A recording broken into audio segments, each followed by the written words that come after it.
had moved into flat number 12 at 9 Curzon Place, Shepherd Market, Mayfair, London, renting from Harry Nilsson. Cass Elliott of the Mamas and Papas had died there 4 years earlier at the age of 32. And by the way, she didn't choke on a ham sandwich. No. That's the rumor. That didn't take place. She had a heart attack or something along those lines. It's a cheesesteak. It was a cheesesteak. Did not know that. Really proud. All right, so I'm going to double back. Normally we do the box office take on a Monday, and we've had our Mondays off for a few weeks.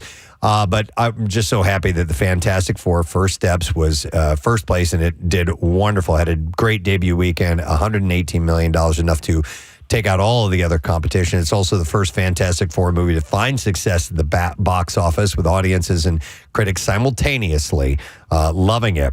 Superman was second with 24.9 mil, and that's past 500 million global takes so far. Jurassic World Rebirth kept chugging along. That was third place. Rounding out the top five, we had F1 the movie, and F1. Smurfs landing in fifth with 5.4 million. When is F1? It's going to be available to stream soon, is it not? I would imagine, but the thing that I would have loved to have done would have been to have seen it in IMAX or 4DX, because the car stuff and everything. I'm going to be curious to see this summer, Preston. We were having it frequently before COVID. Which of one of these, and if one of these will make the billion mark? Yeah. Yeah, I'm curious. Yeah, we'll see if it gets there. All right, I have a few stories passed along. We're going to start with this. Gwyneth Paltrow has a new gig, a temporary spokesperson for the data company Astronomer. No way. Yes. The same that went from obscure to everyone knows their name 2 weeks ago when their CEO and chief people officer had their affair outed on the kiss cam at a Coldplay concert. You know the whole story about that. And in a fairly brilliant move, the company reached out to a celebrity who also happens to be the ex-wife of Coldplay singer Chris Martin. That's brilliant. They hired Gwyneth Paltrow to come on board as a temporary spokesperson to film a minute-long video that both takes a tongue-in-cheek look at the controversy while at the same time pumping up the company and what it does. So she says in it, "Thank you for your interest in Astronomer." And she said, "I've been hired on a very temporary basis to speak on behalf of the 300-plus employees at Astronomer." And then she sets out to answer questions about the company, but the expected questions about the controversy are answered instead with information about the company and its upcoming conference. Deftly dodging the hot-button topic, Paltrow instead calmly continues to promote the company before once again thanking people for their interest. So pretty damn good move on their part. Do you know, I think it'd be a good slogan? When you're done playing grab ass, it's time to get down to business. Oh, that's good. Yeah. That's not bad. Yeah. But I mean, the fact that they have this kind of sort of black eye on their company, and they did the right thing. They dove into it. You running it. Yeah. And sometimes you just running it. But they did it in a creative way. They did it in a creative way. To go to Gwyneth, that's pretty damn smart. So How much that cost them, though? Kudos on them. A fair amount, I would think, yeah. They had to buy a lot of vagina-smelling candles for that one. So weddings are stressful to plan for the average person. They're probably even more stressful if you're a big celeb and somebody leaks your top secret plans for the big day. And apparently that's what Benny Blanco and Selena Gomez are dealing with right now. And they're said to be fuming about it. The couple are getting ready for their wedding, apparently set for September in Montecito, and now they're beefing up their security because their plans were apparently leaked, including the date, location, and star-studded guest list, according to a source at the Daily Mail. As far as location, the good news is in the next town, there is another Moose Lodge. So they're ready to go.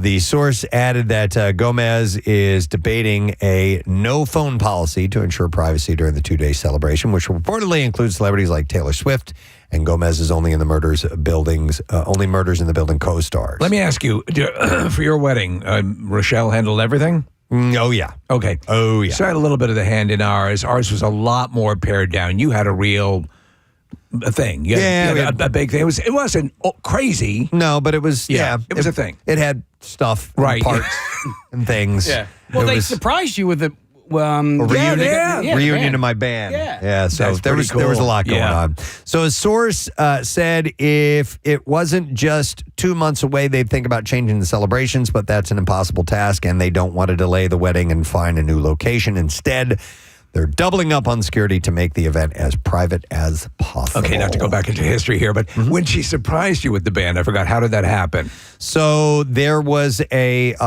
were in a one of those like ballrooms that had movable walls. Oh, okay. And so at some point she's like, just turn around and face me. There's something going on behind you. Don't turn around. It's a surprise, whatever. Right. And then they had removed the wall and there was a stage and all the equipment was set up on it. Wow. So it's pretty cool. Yeah, that is pretty cool.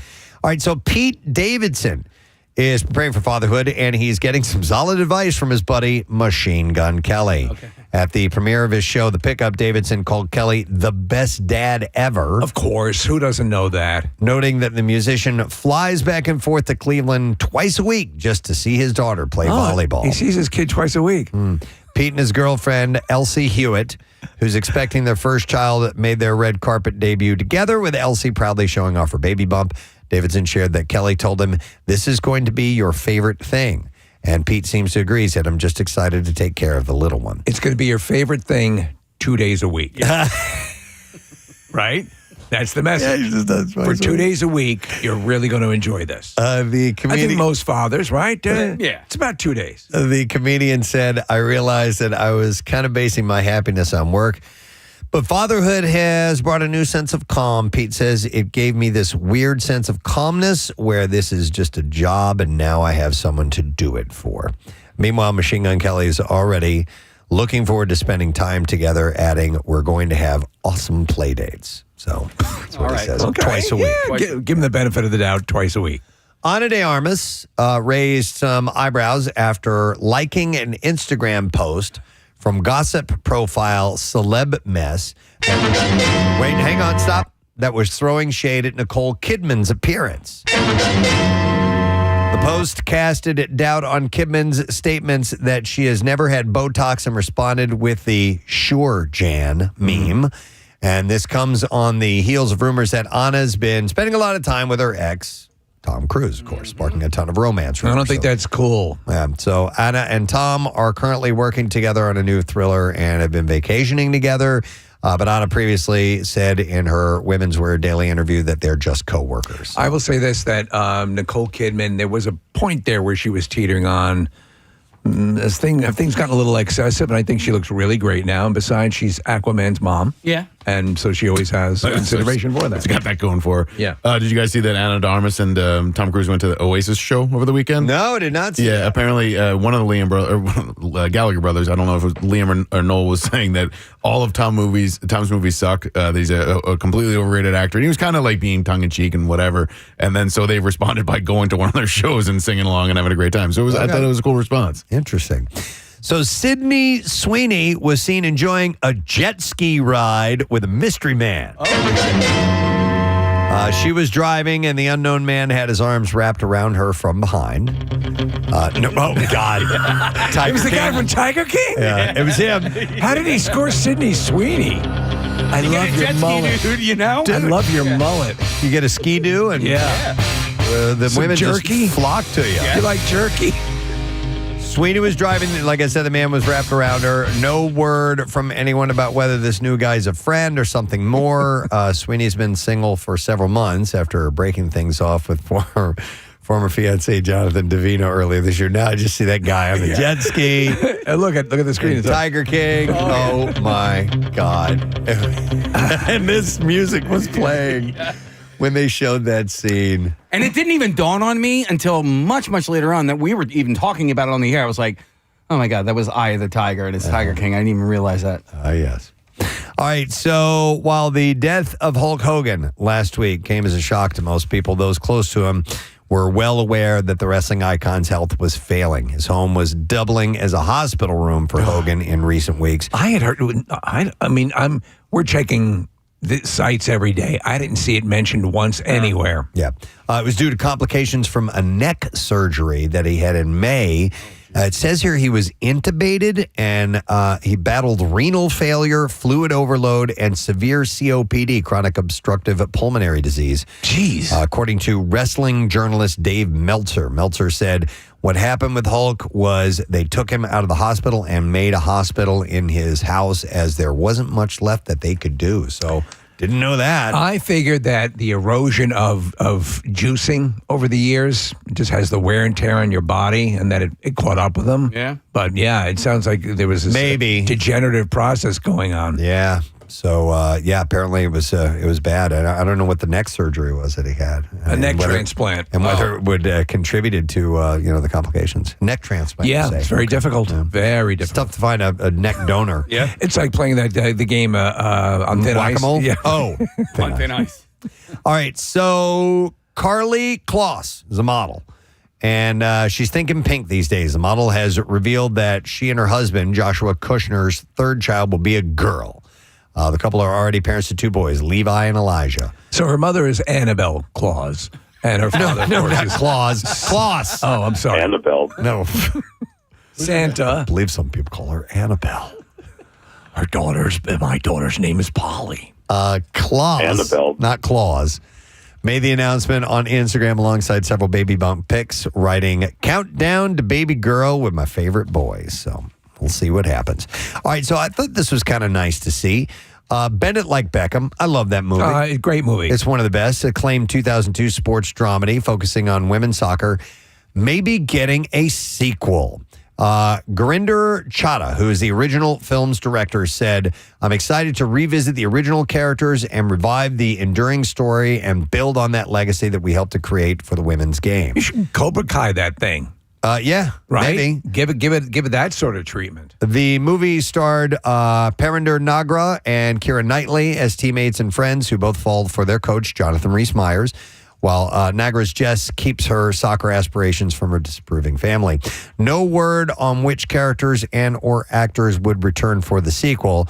Chadha says everything hinges on the script and if the original cast likes it or not. So I'd be down for that. I really dug that movie. All right, with the long-awaited Happy Gilmore 2 debuting on Netflix over the weekend, the streamer was well aware that fans would have a hunger for all things happy, and the platform now offers up a new tie-in video game. Oh, good. Happy Gilmore Golf Mayhem 98 demo. I think it's the one they show in the movie. Yeah, which so that's is great. The game is available on TVs and desktops and is free for all Netflix subscribers. So watching the movie, do we all see it? I think we all saw it. I did not. Okay. Oh, you didn't? Okay. So I'll say this. I wasn't expecting much, and I got more than I thought. I loved it. I really enjoyed it. Listen, I thought the first movie was a junk food movie. Yeah. But it got me. It kept the same tone. This one, it kept the same tone. Yep. Had some out of left field jokes. And the conga line of cameos were well deployed. Yep. I love how self-deprecating he is in his movies. Yes. So sometimes he'll key in on how much weight he's gained over the years, and but this one with his bust at the golf gala. So he was a 5-time winner of this particular tournament. So they have his statue with his goober teeth. That to me was so funny and is just right in line with what he does to himself in these movies because he writes these movies. So I don't want to give spoilers away, but they do something that's pretty traumatic in the beginning. But they needed to do that. Yeah. Oh, yeah. Because if it was the story of a guy who was just having a wonderful life, the original one was him building himself up. You needed to have that again. I was reading some people hated that they did that. It made sense to me. It made sense. James was just like, what? Yeah. He was. By the way, the golf cameos were absolutely and they were great, fantastic, man. Xander Schauffele with the that's what she said. I love that bit. It was great. What I thought also was, and some people complained that it was hack. I thought it was pretty funny. Him squirreling away booze in literally every container in a golf ball. down to I thought it was funny. Golf ball. Yes, it's junk food movie, but it's funny. And then also, I don't know who Bad Bunny is, so I didn't know who that was. I didn't either until after the movie. Yeah. He was great. Yeah.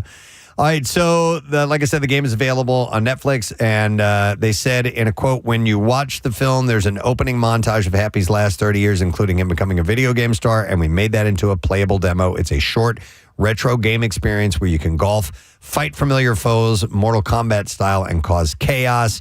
around the golf course in full-on 90s era gaming vibes. You know what had me laughing out loud was the montage of the sons at work. Yes. Yes. All doing the Me same too. goddamn thing. I loved it. All right. So Meet the Parents 4 has a new title. It's called Focker-in-Law. And a new teaser as well. The new movie is, in case you need a refresher, referencing the last name of Ben Stiller's character, Greg Focker, as you might have guessed by the whole in-law part of the title. By the way, can I double back to Happy Gilmore 2? Right. Yeah. I thought they could have done something a little bit better with the Ben Stiller character. It was great to see him back, but as the rehab guy, it was a bit of a stretch. I get it. It's all right though. It was okay. Tonally, what you go into the movie. I was saying if I get this much, I'll be happy. I did and more. Yeah. So I wasn't expecting much. Yeah, me either. So it was I laughed out loud a bunch of times. So. Did you watch it by yourself or did did. you? Okay. Yeah. Because we watched it, like we had people down at the shore with us this weekend. So it was like going to a movie theater. You know what I mean? We had a whole viewing party. And then I come to find out that my neighbor down the shore, his brother-in-law, is in the movie, and this isn't a spoiler alert. Is he happy? He's the P in Happy when they pan to the crowd. Oh, really? And they all have their chest painted. It says Happy Rules. Oh, that's cool. And he's the first, the second P in that. That's great. Okay. Back to the Fockers. As you might have guessed by the whole in-law part of the title, Stiller will be joined by a bunch of big names, including Robert De Niro, Blythe Danner, Terry Polo, Owen Wilson, and Ariana Grande. So everybody's back on board. Yeah. Listen, the first one was great. Second one, and then the third one, horrible. Yep. But the let's see if they go back to basics. Yep. All right. And speaking of sequels, which seems to be a theme in this entertainment report today, Piper Perabo, whose role in the music-filled bar drama Coyote Ugly helped launch her career, is giving hints that a sequel to the 2000 finally is being discussed. There is a candle, much like a menorah, that has never been extinguished at my house. It's at the base of the Coyote Ugly poster. Okay. In hopes that we would get a sequel. Steve, someday it may come to pass. Yeah. In the film, Perabo is an aspiring songwriter who moves to New York and takes a job at a trendy bar, Coyote Ugly. The cast also includes Adam Garcia, John Goodman, Maria Bello, Isabella Miko, Tyra Banks, Bridget Moynihan, and Melanie Lisinski. It was a Linsky. terrible movie. And I agree. The big draw was the collection of attractive women and all that stuff. And that became, what was the name of that bar that it was based on where they displayed the bras all over the place? It was, it was based off of that. What was that called? I forget the name. Man.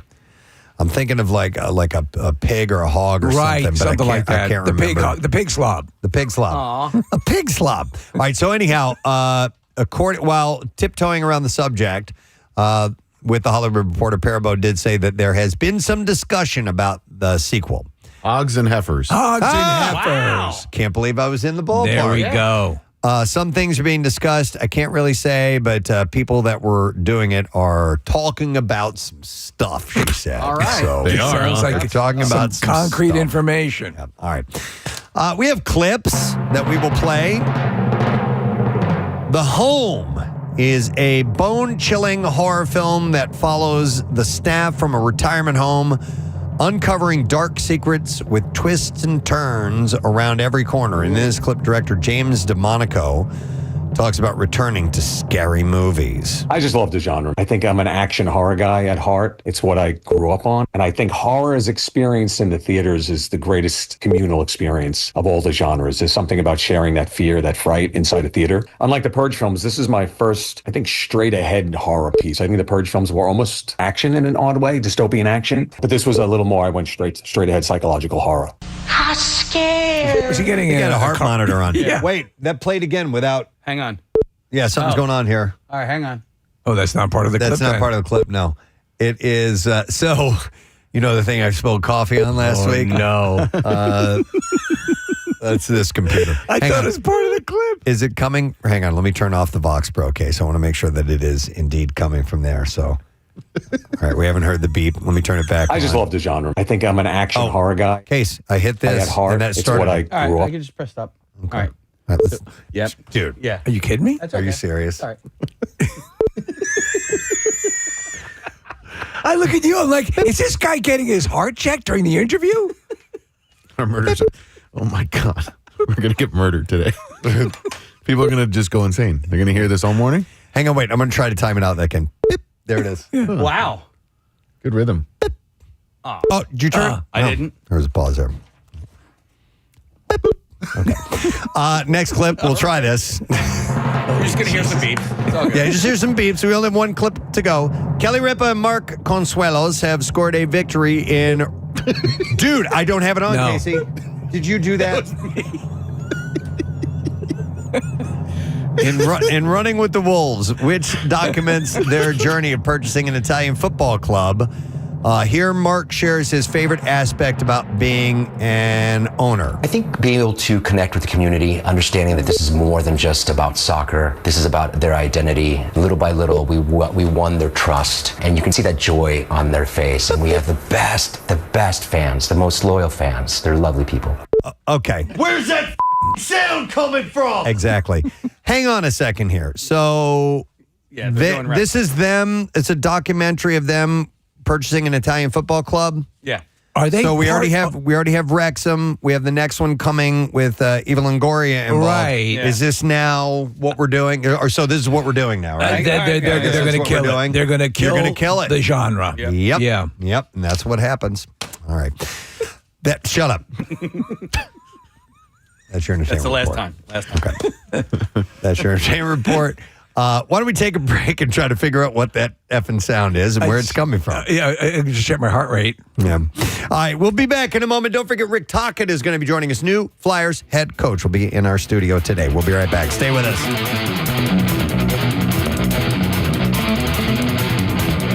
Preston and Steve.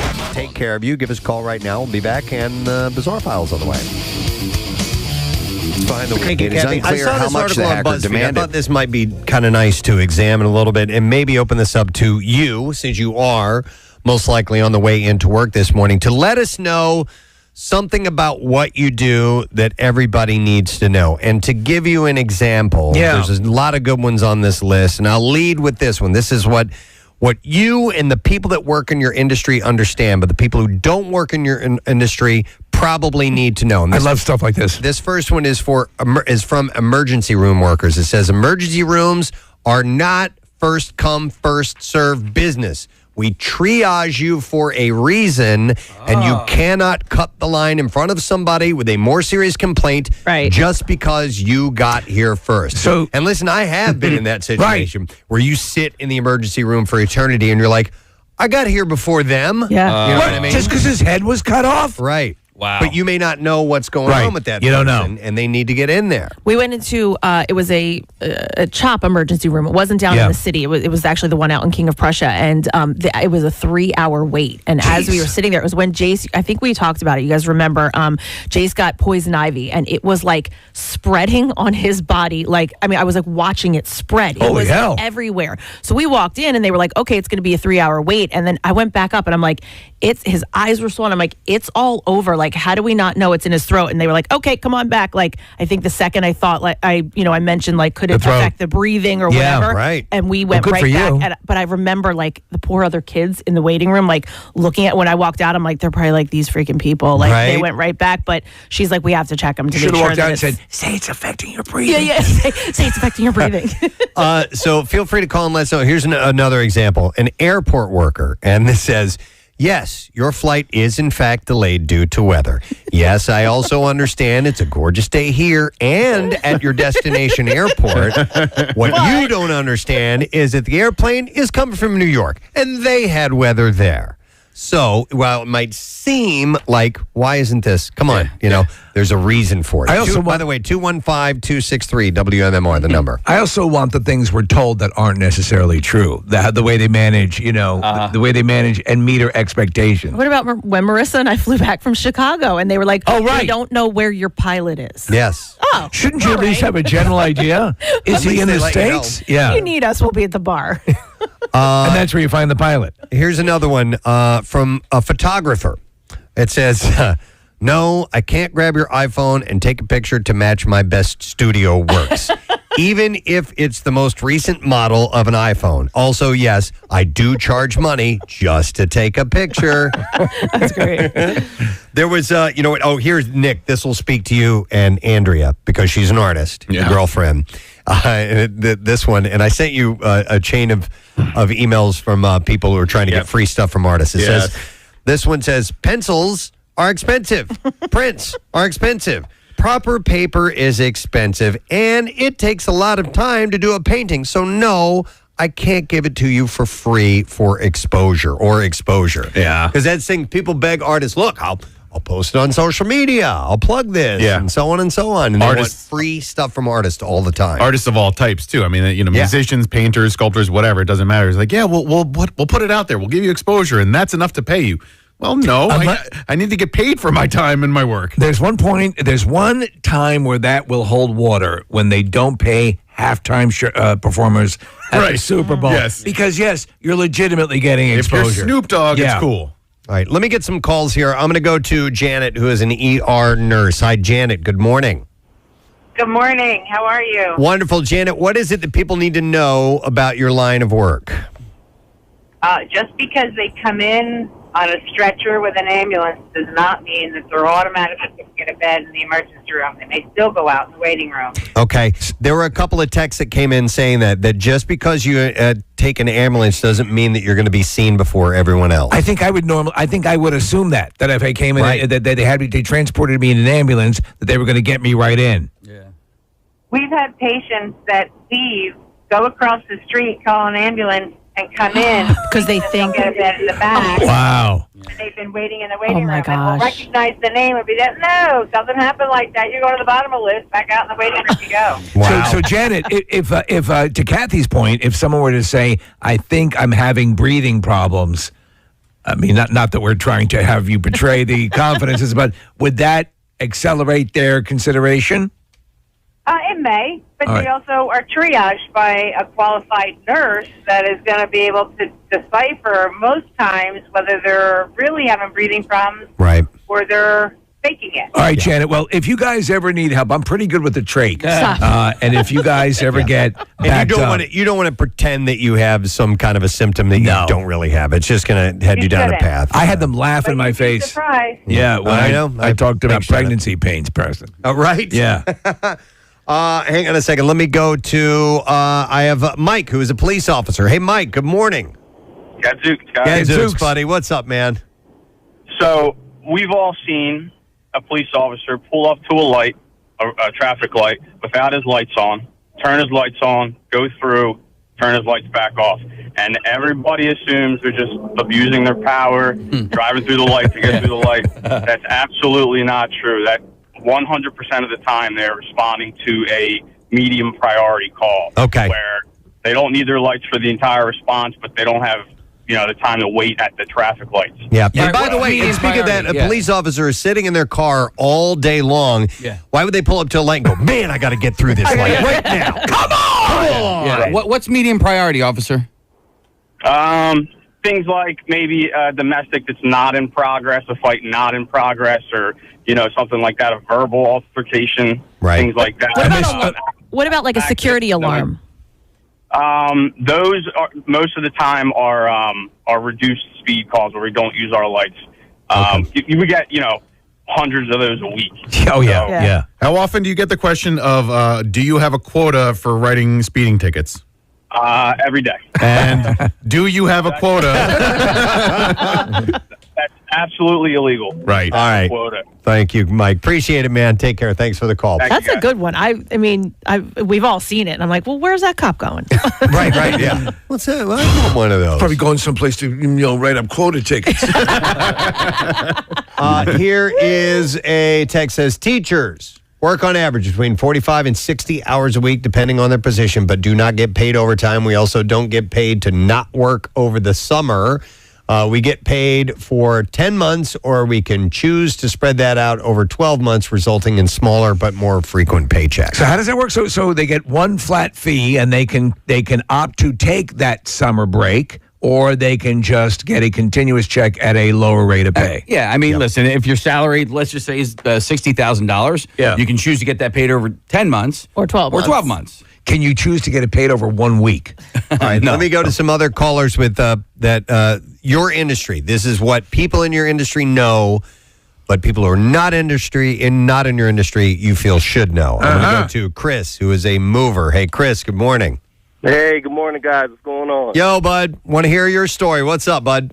Yeah, so being in the moving industry, every customer always assumes that they can see and know what fits through what doors and walls. Okay. And pretty much every time I'm forced to carry whatever object up, and it never fits.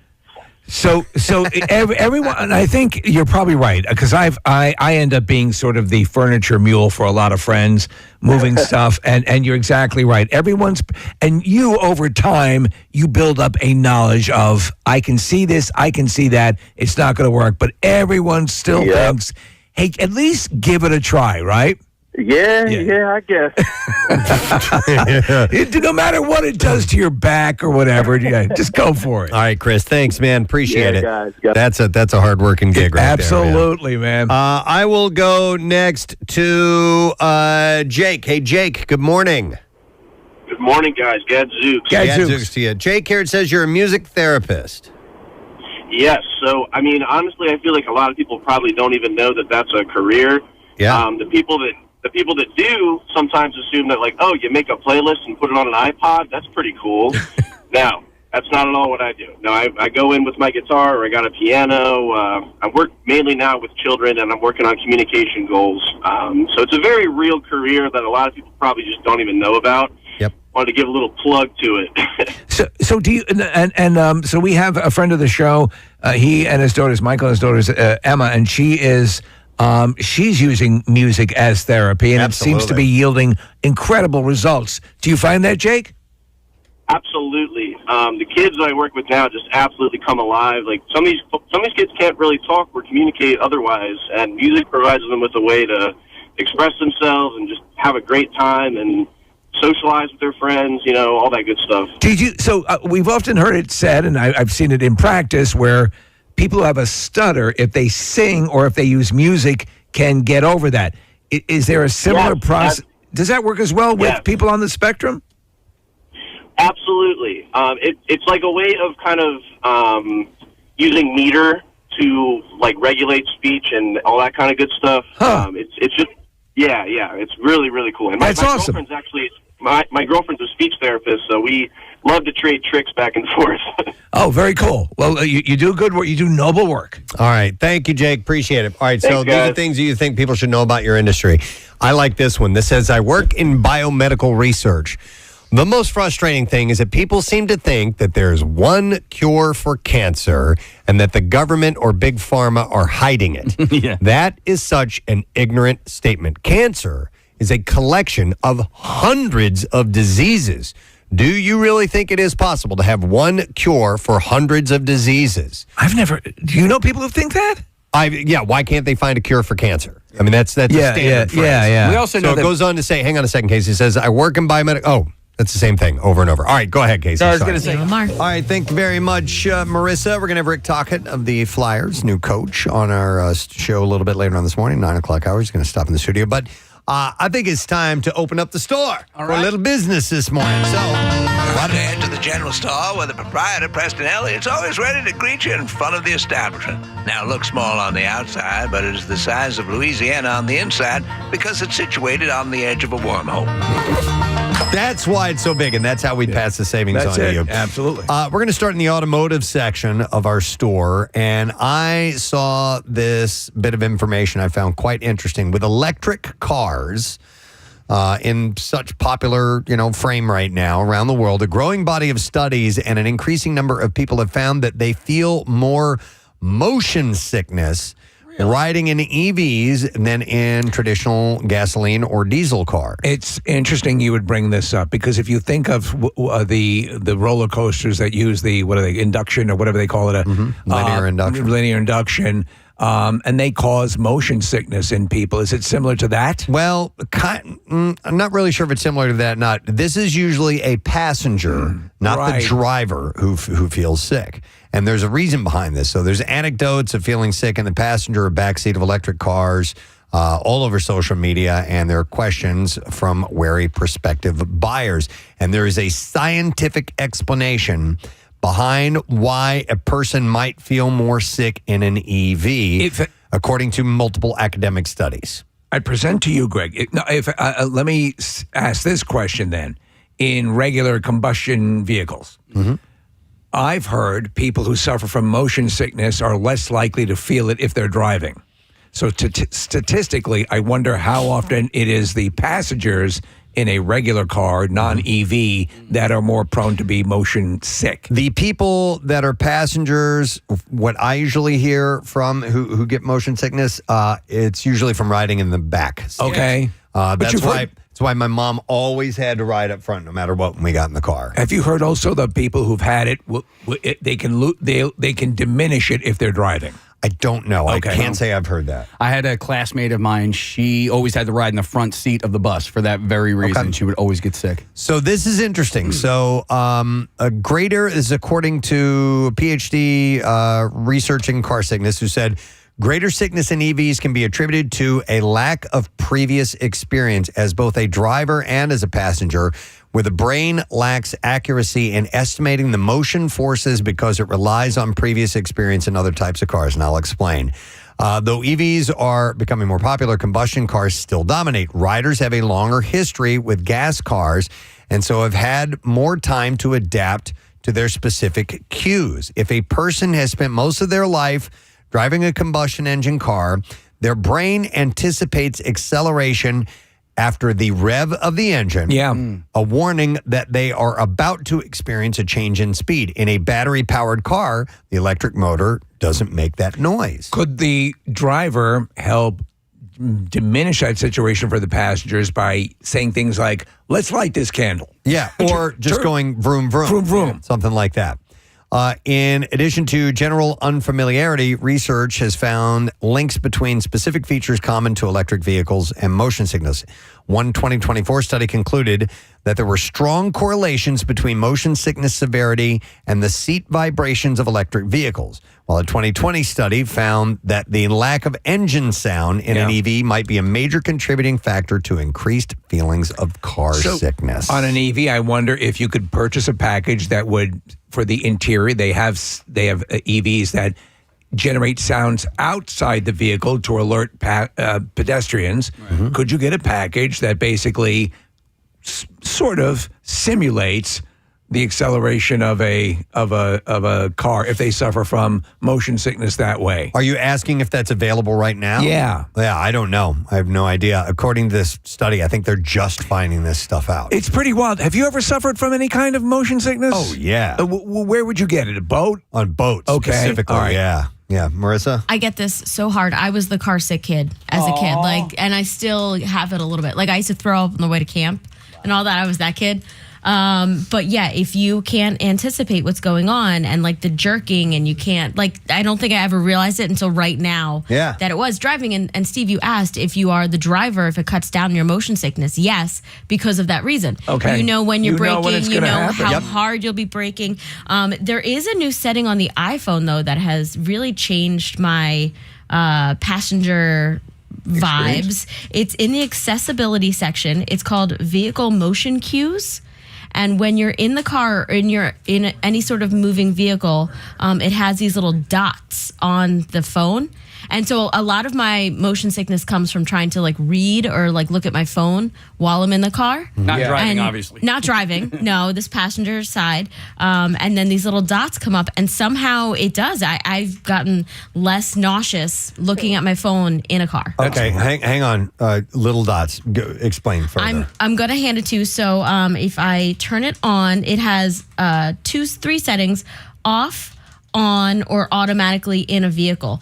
And then on either side, right against the edges of your phone, are 4 dots. And when you're moving, the dots kind of like slightly sway. Okay. And so it must do something with your eyes and your and that is very cool. Feels all right. Very nice. I don't. So where do you find them, Marissa? In the where is it? Accessibility. In the accessibility. Just don't take a screenshot while you have them on because then everyone will see them. Wow. All right, that's cool. Nice.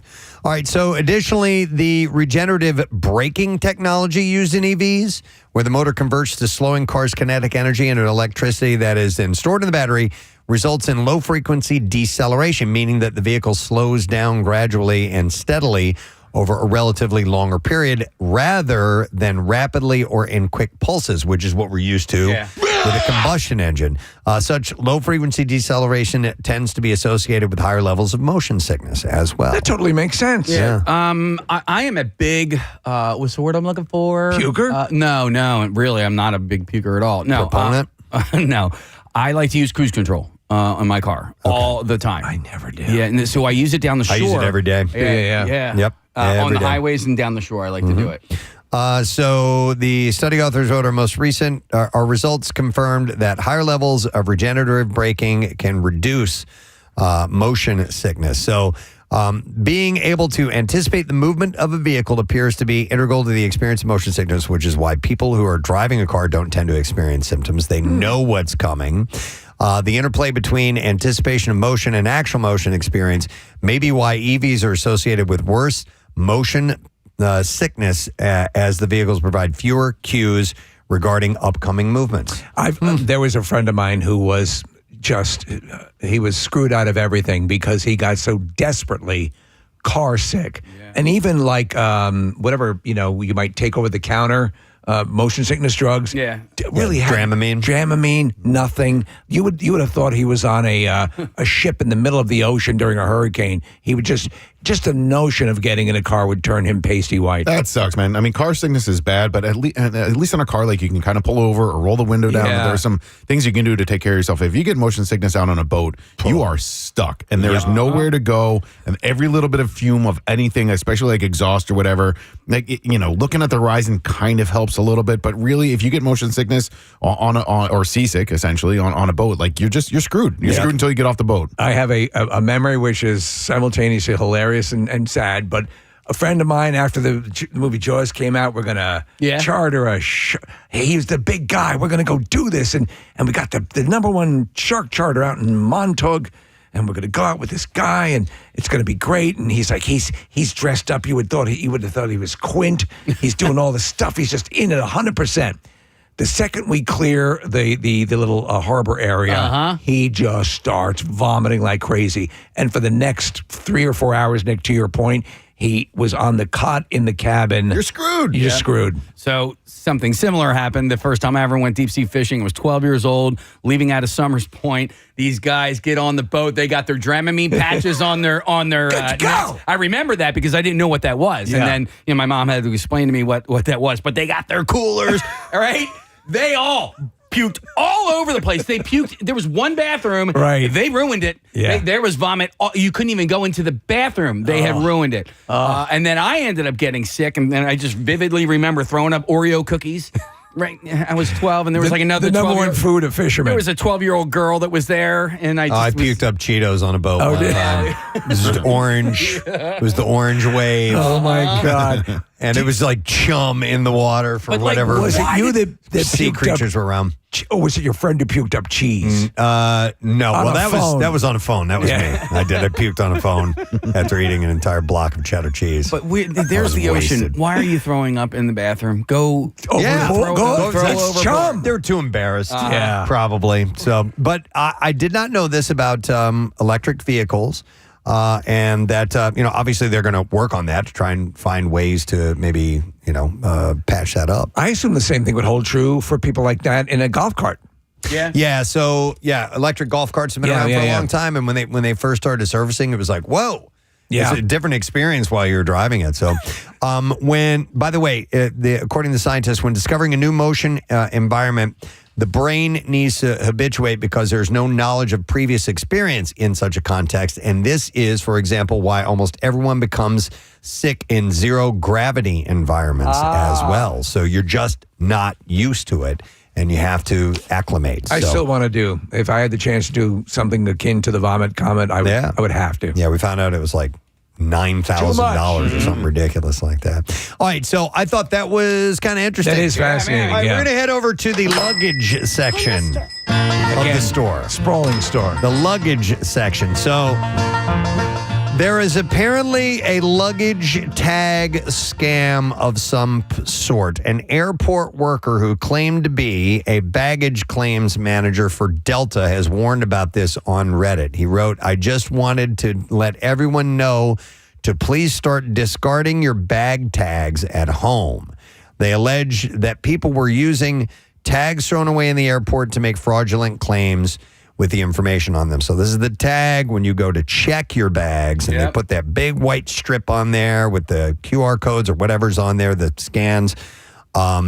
They recommend that you wait till you get home before you remove that. He said, we are getting an influx of fraudulent claims being submitted for missing items as these people are observing who is removing their luggage tags in the claim areas and using your information to submit claims for reimbursement. So by the way, I don't replace those things until I fly the next time. Yeah. That's like as I'm packing my bag for the next flight, that's when I remove those. I usually rip them off and throw them away in the garbage can of the airport as I'm leaving. Do you really? Yeah, Wow. yeah. And I don't even pay attention to it. But to that point, it makes sense. They also make a visual notation of the bag it was attached to. So when it was a small carry-on black, so that this is the part of the scam. Oh, so they watch you take that off. They see you throw it away. Right. That's my understanding. So I guess they're not really taking anything from you then. No, they're bilking the airline. Right. So he said, from my own personal experience, I currently am dealing with this. It is causing issue with reimbursing the real people if they submit a legitimate claim, though. Yes. They recommend that people wait until they're out of the airport before removing any luggage labels. Think about the kind of deviousness. Would you ever come up with a plan like that? No. If you don't have that criminal element, it's like, how do I turn this into profit? This little piece of paper. By the way, when was the last time you left a luggage area of an airport where you were checked? I couldn't tell you. Never. Yeah, right? It's been a long time. You used to have like essentially a tab that connected you to that bag. Right. Now you just pick it up and go. Just go. Yeah. So the last time I flew back into Philly, I shared this on air, but we ended up in the luggage area for like 3 hours, and then the luggage ended up getting lost, and it was a debacle. So I try to not. That was when I checked. That was last summer on traveling back from Alda in Pacific Northwest. So I try not to check bags because I just find it to be easier. We're going away on vacation in a couple weeks, and my wife decided it was time to buy new bags. There's also a scam that's happening in this world right now, and it's what bag companies are charging for new bags. They are so ungodly and unreasonably expensive. No, you got to go to TJ Maxx. Casey, we did. Oh, no. And if you want to get like a matching set, even at TJ Maxx, they are just ridiculously expensive. I don't know why they're that expensive. I'm sure that they're well built. I'm sure that there's some craft behind it. I just don't understand why matching suitcases are so damn expensive. What is expensive to you for this? Because I've gotten Casey, so it got many. to the point where I was just like, honey, here's the credit card. I'll look later. I couldn't deal with it. It's too much for me. Huh. I mean, because chances are you're going to have that bag for 20 years. Right. You know, I mean, so. And we never had matching bags before. Probably buried in it. It was probably overdue for both of us. You know, we'd been carrying around the same damn bags for way too long, so we needed new ones. I was aghast at how expensive. When your luggage has an "I like Ike" sticker on it, it's probably time to upgrade. Yeah. So the person who posted this said that the people couldn't steal enough information from that to use your travel itinerary to get paid. It blows my mind, going back to the earlier point about you used to have that's why you get that second ticket that is that has your luggage. Your claim check. Your claim check. Yeah. So that's been rendered virtually useless or unnecessary. You could literally walk in and just grab a piece random of luggage. bag. Yeah. I guess they assume that, that's not going to happen very often because people know exactly what their bags look like and they'll see somebody walking off with their bag. But I mean, it still is doable, right? Remember the guy who was, he was like the nuclear, he was working for the government and he was busted because he was clipping luggage. This is just recently. He was clipping luggage and he'd done it a number of times, and he lost his job. So he just waits at the bag carousel? We'll grab. He had his own bag? luggage, and would grab another piece of luggage. Wow. Yeah. Yeah, you would think there's no check and balance on that. Wow, interesting. So, throw this thing away at home just in case. Probably a good idea. All right, we're going back to the store. We're going to the single section. The single section is one of my favorite parts of the general store. It's so unique. So there's an app called TEA. Yes. And it was created with women's safety in mind. It set itself apart from other dating apps by offering something traditional dating apps don't. Instead of matching singles with potential dates, T allows women to share information about men that they've dated by posting Yelp-style reviews.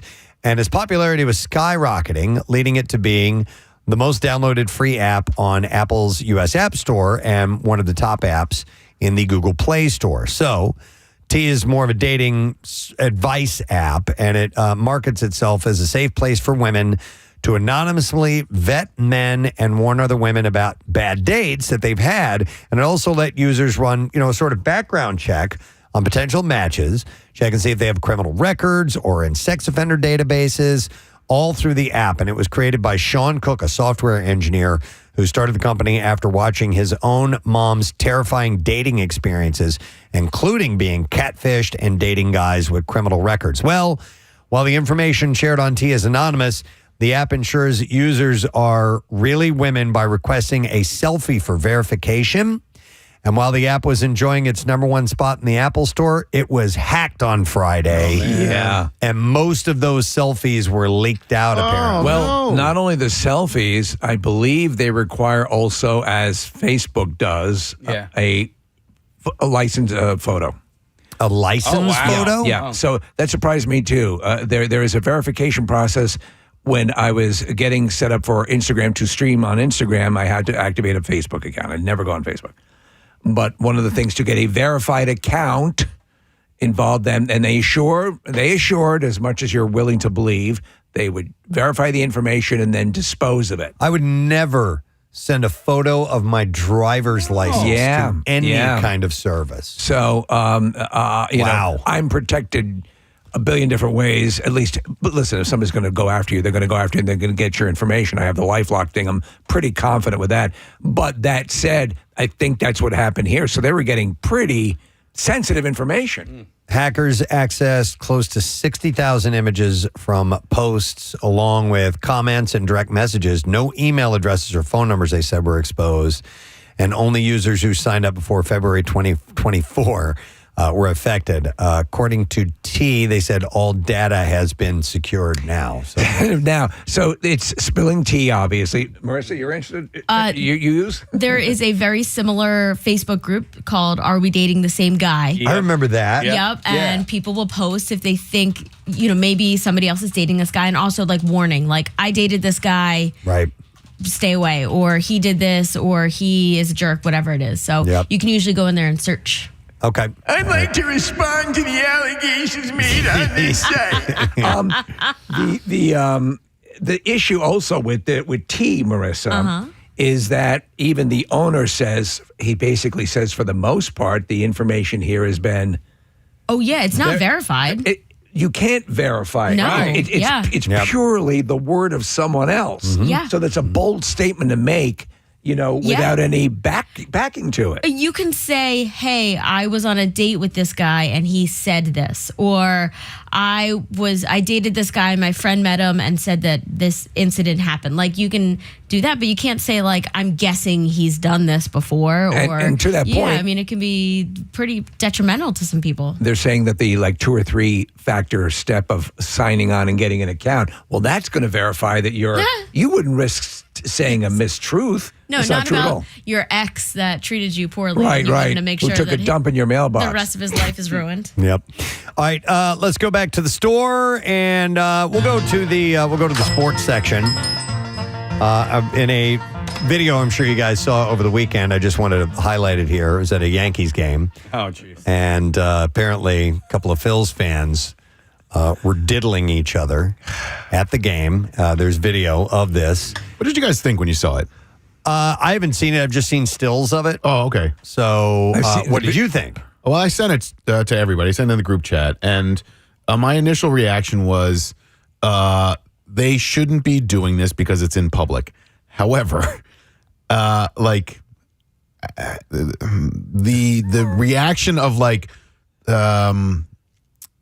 people were kind of like anti-sex too. You know, some people were like, this should never happen anywhere in public. And part of me was just like, well, it was just two kids fooling around. I don't know. I had a mixed reaction to it. Yes, it shouldn't be done. Yes, there are kids in attendance. I understand the reality of all of it. I'm against it. But I also am like, I don't know, man. It was just two kids kind of fooling around at a game.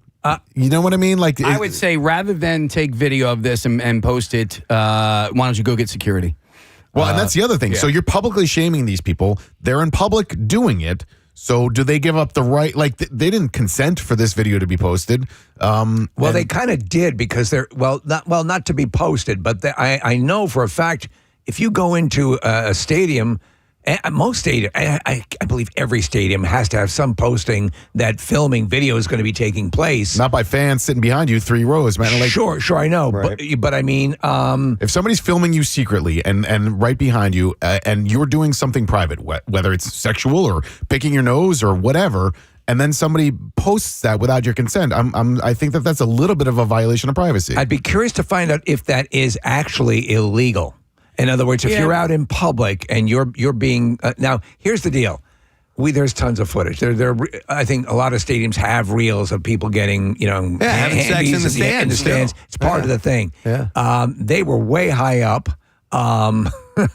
They're still in public and they shouldn't be doing that. Sure. Yeah. I mean, I understand the morality of like not doing that in public, especially again because there are kids in attendance at a game. I understand all of that. I just the fact that it was aired publicly and without their consent, to me, that's also a bit of a violation. Yeah, I don't really have much of a take on that, but I do have the fact that they were doing this, and so I think it needs to be as opposed to how dare you. Yeah.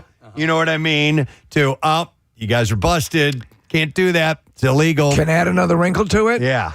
Only you can do that only if your team is winning. Right? You're so swept up. So happy. Oh boy. Yeah. Let's finger blast. Yeah. So I don't know who was behind them. You can only kind of see like who's in front of them. I feel like there were 3 Yeah. cardinals from the church. I did not know. No. Because I feel like, and I wasn't there, I would be more inclined to either walk up and be like, dude, don't do that here. You know, there's kids back here. You got room for a third? Or go get security. Yeah. My first inclination would not be to let's film these guys and then shame them. I'm going to get a ton of views. But that's just the day and the age that we live in right now. You could even yell down like, we can see that. Yeah. I see what you're doing. Yeah. You know, something like that. And they might stop right then, or they might urge them on. I don't know. Who the hell knows? But listen, I know as a kid, as a teenager or young 20s, whatever age they are, it wouldn't have been beyond me to do something stupid like that. Were you?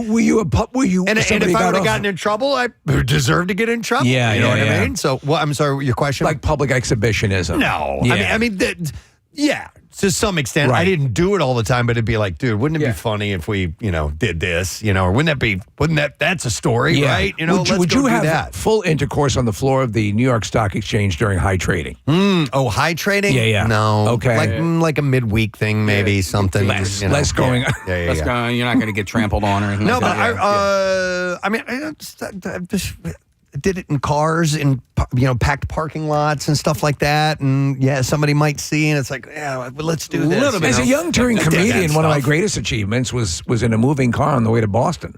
Yeah, myself. Yeah, I was by myself. The moving car thing, that was fun and kind of dangerous. And before you say that it's disgusting, I drew a face on my hand. Oh.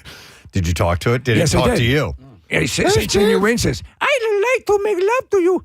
Oh, well, we can arrange that, Mr. Senor Wayne says. Mm-hmm. But yeah, it's like there's a little danger involved. They're having and you might catch a foul ball. But you're not supposed to be doing it. No, and it is an illegal act. You could be arrested if you do for. get busted, then you deserve to get in a little bit of trouble. So, hang on a second here. Let me go to, I have Eric on the line. Hi, Eric. Morning. Eric! You guys rock. Thank you, brother. What's going on? I'm going to preface this. I am not a lawyer. I am not, official in any way, but I know people, and I've worked in places where I've heard the laws on this. if you are in a stadium or anywhere, it is one thing if they show your image on a Tron or if you're walking down the street and Action News catches you on the street. That is not, they don't need permission for that. But people privately doing, and not just this, but people seeing people acting like however on the street, posting private videos of people. First off, videoing people like that is creepy, number one. Number two, it is you do not have that person's consent to turn around and then take that video that you took without their permission and publicly put it online. It is 1,000% illegal. So let me ask to this point. So I've heard the term expectation of privacy when you're out in a public scene like that. Let's say by happenstance, you're taking a shot of the people in the stadium and you happen to catch these two who are diddling each other in the video. How does the law handle that? And I know you've prefaced this, you're not a lawyer. Do you have an understanding on how that might play out? Like, if you're just generally standing around the crowd like, oh, this is a cool crowd, I want to get a picture or a video. No, I do not know. But sitting there 3 rows behind somebody and filming without their knowledge, that you're asking for trouble. Okay. Yeah. Thanks. That's why that guy that got caught at the Oasis or whatever concert might be. I keep saying, I always mix up Oasis and Coldplay. Oh, Coldplay, yeah. I don't know why. I'm sorry, but it's all right. But that's why that guy at Coldplay might have a case because, well, no, not really, because he was on the Titan. He was on the Kiss Cam, yeah. All right, well, listen, interesting though, Eric. Appreciate it, bub. We're going to move on. Hang on. Yeah, go ahead. Nobody has brought up the fact that how this guy's hands are so dirty. They're stadium dirty. Like, he probably just ate a hot dog. I would hope that he at least went and washed his hands first. Do you know what I mean? What if he had some sort of... Do you know what he was doing before this? I don't know, but like all those germs. Do you know what he's doing? Wait a minute. He was FaceTiming his sick mother in the hospital. So you would always make sure to wash up? I'm going to go wash my hands before the... Messing around with somebody. What are those hands? If those hands are going to go somewhere, then yeah, you want to make sure that they're clean. Well, that's what you have. Little no. I never ever once would ever even consider that if I was a young person in my 20s about to get some. You've learned this. I'll be right back. Don't be ignorant. That's why they have bathrooms in stadiums. Yeah. So you can clean your hands before you diddle each other. Yeah. I mean, it's very considerate of you, but I'm thinking of, 21-year-old me. It's a sensitive area. I'm going to go clean my hands before they do this. Would you like a pretzel on the way back? Oh, you're so sweet. You guys don't I hope he washed his hands. Listen, when you that's what you were thinking when you saw this video. Well, I hope he washed his hands. What do the mechanics use? What is it? What is that grainy sort of? Oh, lava. That was a soap with pumice. Yeah. Or whatever. I just you better clean. I know what you're talking about. You know what I'm talking about? Yeah. It's grit. Whatever. Yeah, something like that. Yeah. Wow, no, I didn't even. That now? No, I did not consider that, but that's you, man. I don't think I'm the only one. I think other people watch that and go, man, his hands are probably so dirty from touching railings and. Touching railings where many other hands have been. Hot dogs, probably shook a vendor's hand. That's right. I mean, caught a foul ball. Holding the tickets. Well, no, it's all electronic now, but. Yeah. This conversation took a turn I did not expect. Yeah. Well, we peeled like an onion. We're finding the layers that the regular news wouldn't touch. And I think that's you're going to learn stuff that you probably didn't want to learn. Nobody's backing me up on this? No, I think you shouldn't have filthy hands when you're probing each other in that way. But if the guy is just if it's just regular standard stadium clean, is that good enough? I don't know. I would probably just go get a little. If would you comply? All right, I'll throw this to be the final word. I think scenario. If you're going to be the receiver of the a handy? Yeah, but my plumbing. Are you going to complain? Are you going to say, hey, bow your hands clean? No. So that's the thing. Our plumbing's different. I know, but it's still. So I'm not as rigid about that, so to speak. Than on the giving side. Then. Okay. Yeah. I think it's very chivalrous. Thank you. I think the Knights of the Round Table would approve. Would you like to move on, Preston? Sure. Why not?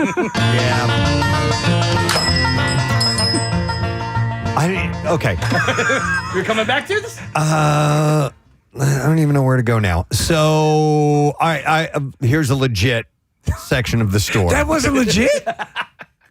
No, it was legit, but I mean, this section of the store is legit. Right. This is the Back to the news. This is the pool area. Okay. There's a recall, an urgent recall, for about 5 million above ground swimming pools after a design flaw was linked to 9 child drownings. Oh, no. So, Preston, when I saw the picture of the pools, I'm like, how is this? And then when they had an illustration of what was going on, I was like, yeah. Yeah, so the recall covers 48-inch and taller pools made by Bestway, Intex, and Polygroup that use compression straps. So these are things that go around the base of the pool. The U.S. Consumer Production Safety Commission warns that when wrapped around the pool, the straps create a foothold, and that allows young children to actually climb in even when the ladder has been removed. So for an above-ground pool, you can just take the ladder out and you know your kid's safe. Kids aren't going to get in there. But this is a little thing where they can actually get enough height if they're just an inquisitive kid, and they might climb into the pool. And several kids have drowned because of this. A pool growing up, a little 3-footer or whatever. I mean, to me, when I was a kid, it might as well have been 12 feet. But my mom caught me in the pool one time. She must have had a seizure. I had my hands. All she saw were my hands on the other side of the pool. Didn't even, cleanest hands I've ever seen. Cleanest hands I've ever seen. I hadn't One even day been you're going to experienced. pleasure a young lady at a stadium, and you keep those hands clean. Because if she's a good girl, she's going to want your hands to be clean. That's where it came from. He had a near-death experience. You must keep your hands clean in case you pleasure a girl at the stadium. I insist. That's my boy. He had a near-death experience. His mother chastised him right then and there, and it was forever burned into his mind. And use chlorine. So these affected... God, I'm thinking of like a terrible... I'm sorry, Preston. Yeah. The notion of a parent coming out and seeing kids' hands on the other side of the pool. Oh, yeah. Oh, yeah, like, scare the hell out of you. You could... Novelty kids. Yeah, just hang him there. That is so cruel. Oh, my God. Ah! Oh, you got me. You got me. You made me think my kid was dying. Yeah. So the affected models were sold between 2008 and 2024. The design flaw has been linked to the deaths of 9 children who were aged anywhere from 22 months to 3 years old. That's so unbelievably sad. So the reason I bring it up, they're sold at various retailers: Target, Lowe's, Sam's Club, Costco, and Big Lots. Owners of the pools are advised to contact the groups Bestway, Intex, or Polygroup to receive a repair kit, which includes a rope to attach to each of the pool's vertical support poles. The rope will strap around the pool just like the product's compression strap. Once a consumer secures the rope, they are then advised to cut and remove the original compression strap, and then that will remove the problem altogether. Would not the rope provide the same step-up capability? I think it's vertical. Oh, I don't right. think it's horizontal. I think that's how they were working this. I'm not 100% sure, Steve, but I think they got it figured out. One of my brushes with death was in a pool unattended, an above ground pool with a scuba weight belt. I told you about it. Yeah, and I dragged me down to the bottom of the pool, and that was an above ground pool. That was an above ground pool, but what they had done, the family had purchased extra liner, so that they were able to actually dig a divot down and about make a 8 deep feet. end. Yeah, Oh, wow. and I was in that end. Yeah, 8 feet. I had never heard of people doing that before. Yeah. Yeah, that's a full deep end. Yeah. Wow. Okay. So anyhow, if you have one of those, you need to take care of this because that can be a serious danger. I think we got to close up shop. All right. Looking at the clock, I think it is time to wrap it up. But thank you. Preston Elliott waving goodbye to you, making sure that your hands are all clean for your stadium diddlings. I just want to thank the text board because people are coming. Of course, they're backing you up, coming Case. to You my got defense. it, dude. Yeah. Yes. No egg on your face, sir. You're good to go. All right. We're going to take a quick break. We're going to come back in a moment. We're going to have Bizarre File Stories. We're going to have Rick Tocchet in our studio as well. I was thinking about that. So hang out. We'll be back in just a moment. Preston and Steve. Obviously, we know that Big Pharma makes big money, and There's some issues there. But my brother is a chemist, and there is also a lot of wasted money, right? So my brother was researching and trying to come up with literally a cure for cancer, and they would spend months, if not years, on reactions, and then they would get to that final testing stage, and it turns out it didn't work, and everything that they did is scrapped, and they have to start from square one, and that is happening every day, all over the country. And so there's a lot of wasted money. And I don't want to say wasted money, but there's a lot of, wasted you also research. have office parties and things that they require a lot too, like pizza parties. Yeah. Yeah. No, a cure for a cancer, right? A type of cancer. Yeah. Yes. And have they cured cancers along the way? Are there ones that used to exist but don't any longer that they have cures for? Like Dr. Mike says, we're living in amazing times right now. So they cancer do? Treatment. Well, I mean, like he says, and Michael say, no one need ever die of thyroid cancer. No one need ever die of prostate cancer. Right. And a lot of that is also early detection. I'm going to go next to Jesus, a truck driver. Jesus, good morning.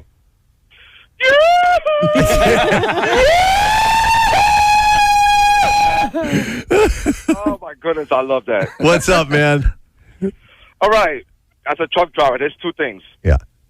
These cars, they tend to switch lanes without signaling in front of you and braking. We haul 80,000 pounds. We cannot stop. Yes. On the dot.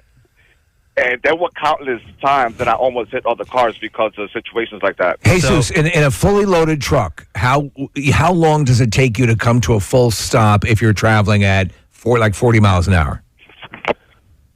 For 45, I'm going to say 55 miles an hour, like on a turnpike, for example, where there's hardly any vehicles. Right. Half a football field. Wow. Some people don't realize that. Yeah. Also, like I feel like I get nervous with truck drivers. I'm like, I'm so sorry. Excuse me, can I get over? Like, so we all know trucks don't have that acceleration that cars do. But what you might not be thinking about is the stopping ability. Right. So that's what Jesus wants people to know. Exactly. They can't. And that's one more thing. The right side of the cab, there's a huge blind spot. Yep. And cars tend to ride on that side, and sometimes I cannot see vehicles on that side in my mirrors, and I have so many mirrors. Right, and I've read signs on trucks that say if you can't see my mirrors, I can't see you. Can't see you. Absolutely, so exactly. That's what I always try to keep in mind. If I'm near a truck and I can't see the mirror, I try to get in a position where if I'm going to stay in that zone, that they can at least. I can see a mirror so they can see me. Jesus, have you ever provided cover for someone trying to elude Smokey and they will drive under the truck and just hide out there? Like in Smokey and the Bandit? You ever do that? He's like, I guess not. No. So that the movies must have lied to us. Wait, and Jesus, last question. A truck driver once told me, like, if we're going to pass the truck, like, do it. Just go past. Yeah. Don't linger Yes. anywhere there. Yeah. Just pass Yeah, them. Just pass. Yeah. I even have cars like they linger right on my trailer. Don't do that. Goodness. I be having my signal on. I be wanting to switch lanes. Yeah. And all of a sudden they want to speed up and stay in the middle of my trailer. Yeah. I don't know. Yeah, just clear. Get out of the way. go. Move. Thanks, Yeah. Jesus. Yeah. Yeah, agreed. So let's say the truck is doing 60 miles an hour. You don't want to go any faster than 60 miles an hour. You're with that truck right next to it. Live a little. Go crazy. Bump it up to 65 for about 30 seconds. Pull over into their lane and then temper back to 60, and you guys will be going the same speed, and that left lane is now clear. Yeah. Go crazy. By the way, that's the law in Jersey. You're only supposed to use that left lane for passing, correct? Yes. Yeah. Most places are that way for sure. All right, let me read a couple of others. I know we have a ton of calls on the line. Here's one that says, lifeguard, I am not a babysitter. It is your job as a parent to watch your kid when swimming, and if they can't swim, you have to be in the water within 5 feet of them at all times. If there's an emergency, the lifeguards will help. Yeah. Another one, librarian. Public libraries are not safe places to drop off your kids. It's not the books that are unsafe. It's the other patrons and the fact that librarians are not babysitters. Here you go. Here's another thing that people in their industry understand, but the general public doesn't grasp. A zoo worker says, yes, the animal is in the exhibit. Sometimes you have to look a little bit longer than 8 seconds in order to see it. Well, a lot of them also have. I've stood there going, where is it? There's nothing in there. And then you'll see like the cheetah behind a tree. You'll see a tail popping out. It's like, oh no, I came on the wrong day. Here's from a designer. It says, if you want to fit a portrait image into a landscape canvas, you either have to crop it, leave a black or white border, or empty space left or right, or distort it, which is almost always a bad idea. On a regular occurrence, clients are unhappy with either of these options, and they just want me to somehow make it fit. I don't know about all that. What would you say is the biggest misconception about, say, during the day on radio that people listening think? that okay, that here's happens. the deal.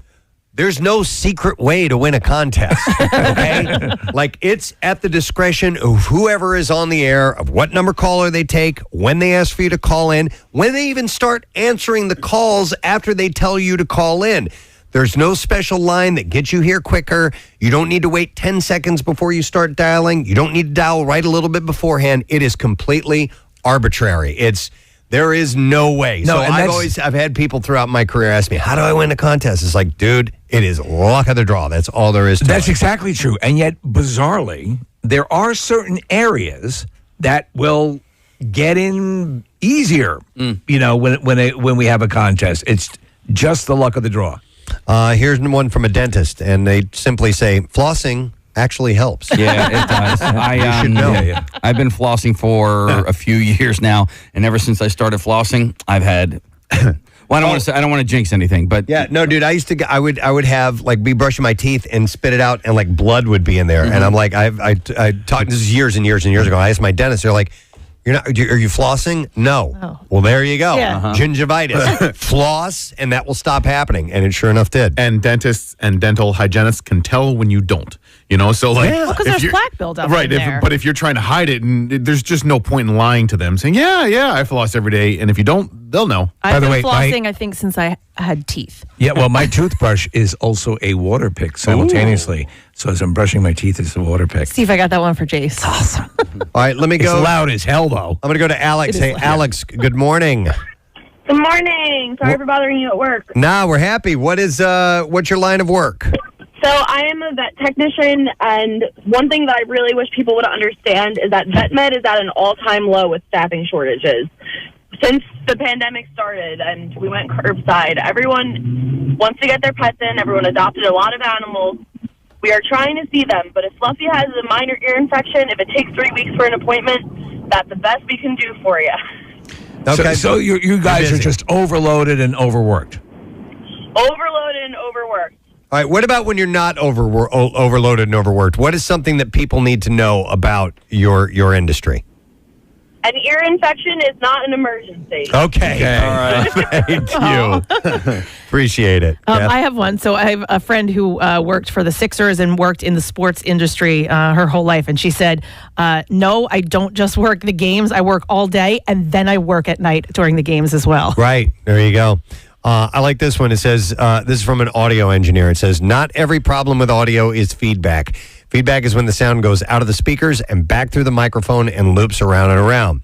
Ground hum is not feedback. Noise is not feedback. Echo off the wall is not feedback. And then this one I love. They said, and speak up, people. The microphone isn't magic. You need to be heard, which is true. You guys all know. If you're at an event and somebody's holding the microphone down at their waist, bring it up, or barely speaking into the mic, you still need to project on a microphone. Why do people do that? I don't know. Well, I think they're not used to hearing their own voice. And also, people who haven't spoken on microphones a lot don't know the technique. That's understandable. Not everyone is hooked up to a PA all day. Let me go to Tracy. Hi, Tracy. Hi, guys. How are you this morning? We're awesome. What do you do, Tracy? I work for unemployment. Unemployment. Okay. So a lot of people think that unemployment is like a fun net. Oh, if I work 2-3 years and I don't like my job, I can quit and get paid. And unfortunately, unemployment is legit an insurance like your car insurance. Okay. So if you quit your job because you say, oh, I just didn't like my boss, I can pretty much tell you you're going to be denied. You're not. You have to be fired, or there has to be something like that. You just simply can't say, I'm going to take some time off. And then I'll get the ones who have entered the workforce like 2 years ago, and they're like, but I paid all that money into unemployment.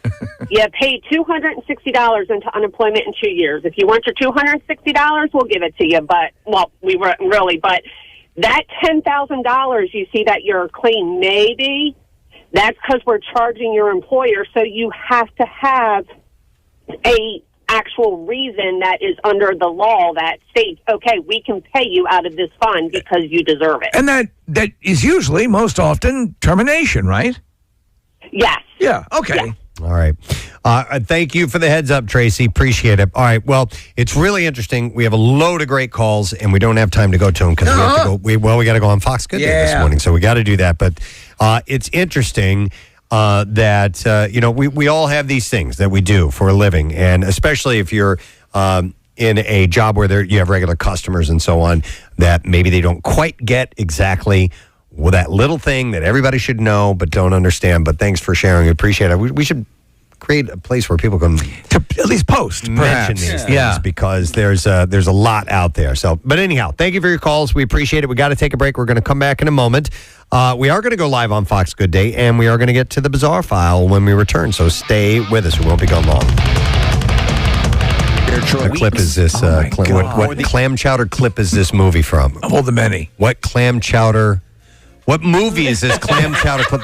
Dude, I had the toughest night sleeping last night. Why? Didn't drink, hadn't been drinking or nothing, man. I just feel like that's a Gary Lauer impression. But anyhow. Maybe you should have drank. Did you have some bad clam chowder last night? I may have. Here's the clip for you. I'll have the clam chowder, the fried chicken with the baked potato with everything, and a chocolate chiffon pie.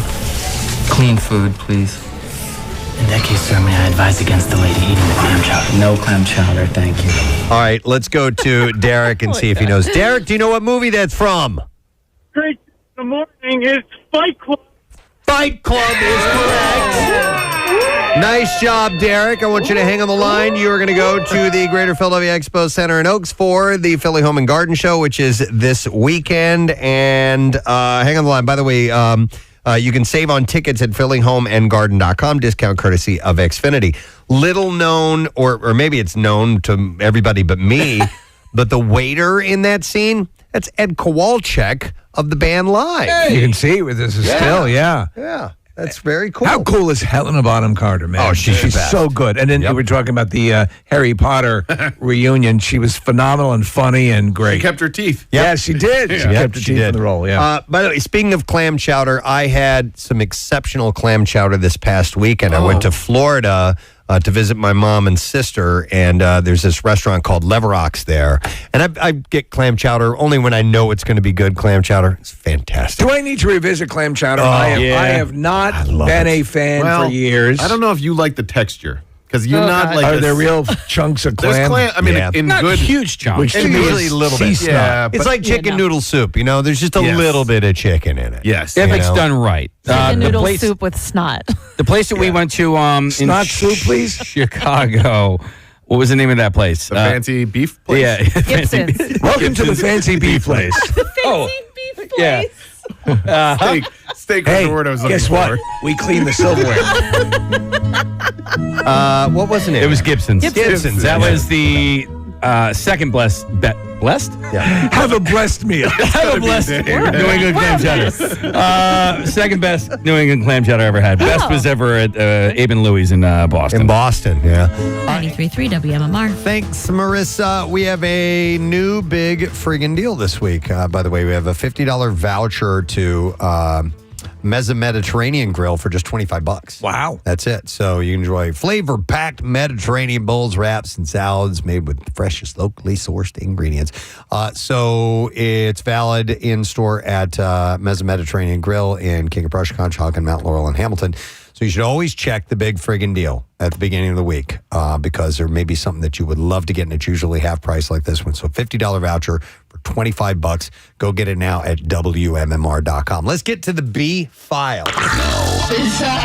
WMMR presents Preston and Steve's Bizarre File. Brought to you by Parks Casino, Pennsylvania's #1 casino experience. Street Road exit off of I-95 in the PA Turnpike, Parks Casino. This is how you win.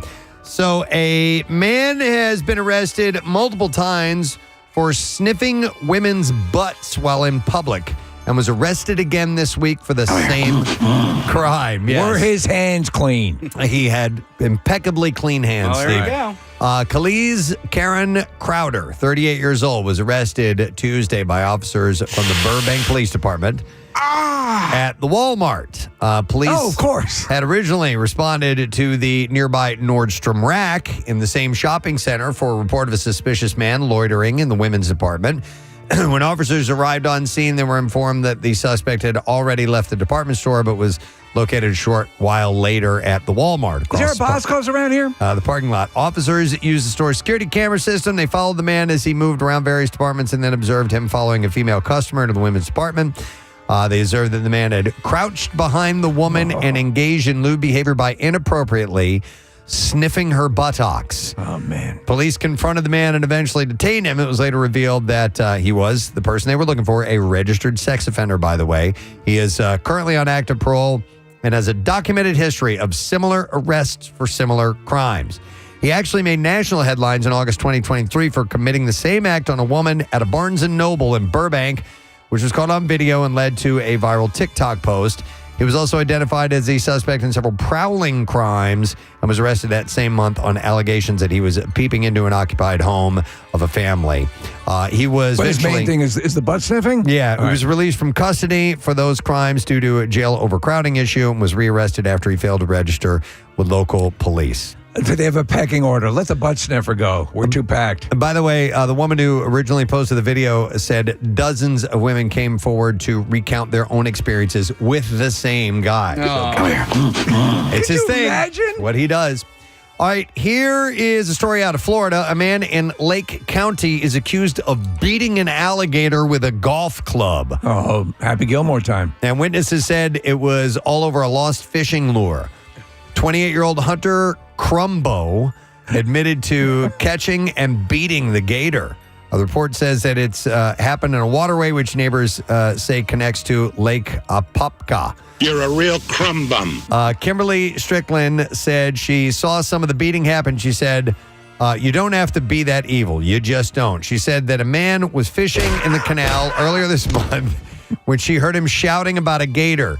She said he has my lure in its mouth. Got my lure in its mouth. My $20 lure. That cost $20. So he was pulling on the thing to try and get it out, and he goddamn gator. He picked up something and started hitting it, and I kept yelling, "Get away from me, you crumb!" Stop! According to the arrest report, on the same night the incident happened, another woman in the neighborhood reported to law enforcement that a different man asked how to clean an alligator. Because he had been thinking about eating one that someone had beaten. My friend killed an alligator with a golf club, and I think I'd like to eat it. By the way, may I sniff your butt? At least he's asking permission. What a world. Yeah. The assault on the gator didn't end with a clubbing. According to an arrest report, someone identified as two different people by witnesses mutilated the gator. Florida Fish and Wildlife arrested Crumbo. That's the second time that the agency You're a crumb creep. has arrested him this year. He was sentenced to probation earlier this month after being charged with stealing artifacts from an archaeological site. What? So he's like Indiana Jones who just clubs alligators to death. Crumbo is now facing a felony charge of killing or possessing or capturing of alligators. Wow. Those are some good ones. Here's another Florida story. An angry message was scrawled in the side of a Florida home that was nearly destroyed by heavy equipment on Friday. Aerial footage showed a heavily damaged home and vehicle in Clearmount, Florida. Deputies were called to the residence to investigate a report of vandalism that occurred around 7 a.m. Two sides of the home were damaged by heavy equipment. I mean, they were ripping down walls, the whole thing. Wow. A message on an untouched side of the home said, and it had someone's name, and it said, "You effed with the wrong girl." So the sheriff's office said the woman who lives at the vandalized home was missing following the incident. Deputies found the woman's vehicle on the property, but said she was not there. The last time anyone had seen her was with her boyfriend on Thursday. She and her boyfriend were eventually found safe on Friday night. The sheriff's office said the woman was speaking to detectives about the destruction of her residence. Jeez, we're looking at the damage. Yeah, as of Friday night, no one had been charged in connection with the incident. So, yeah, they're trying to track this person down. Wow. A Delta co-pilot arrested and dragged off a flight from Minneapolis to San Francisco was reportedly wanted on child porn charges. Imagine if you're sitting on a flight and they drag out the co-pilot. Yeah, passengers reported seeing multiple federal agents push into the cockpit and arrest a Delta co-pilot on board a flight from Minneapolis shortly after it landed in San Francisco on Saturday night. A passenger recounted that the federal agents told passengers to stay in their seats as they pushed through the first class and into the cockpit. Just want to make everyone feel relaxed. It was not for anything he did as a pilot. He was a child molester. The co-pilot was handcuffed and pulled off the flight by agents, some of whom were identified as Homeland Security investigators. Even the flight crew seemed confused by the situation, according to passengers. And officials have not yet identified the pilot who was arrested. It's unclear if the pilot is based in Minneapolis or somewhere else. Wow. So what's the more bizarre situation, watching Chuck E. Cheese get burped walking in front of you, or having the co-pilot of the flight you're on Chuck E. Cheese, because he still had the mask on and everything. But like so did they have to cancel that flight if they don't have a co-pilot? They would have to get a co-pilot. Yeah. Case I didn't get I didn't get a resolution on that. They called the local Chuck E. Cheese. All right, and we got to wrap it up there. That is all we have time for in the Bizarre File this morning. So we'll take a quick break. We'll come back in a moment. And as I said, Rick Tocchet, new head coach of your Flyers, is going to be stopping by in the 9 o'clock hour. Back in a moment.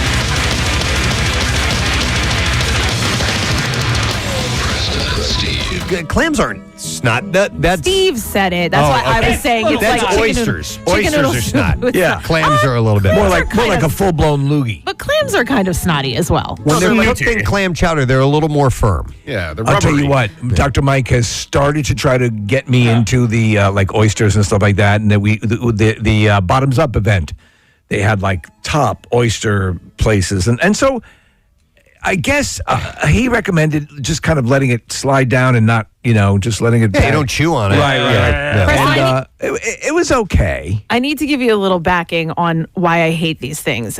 It's how disgusting my father eats. When we were kids, we would watch my dad dig his hand into the sand and pull out a clam, crack it open, and eat it while still standing in the ocean. 1,000%. Oh, you ask anyone in my family who has ever been clams off the beach. Oh my God! Pull them up, crack it open. We would be horrified. He'd do it with mussels too.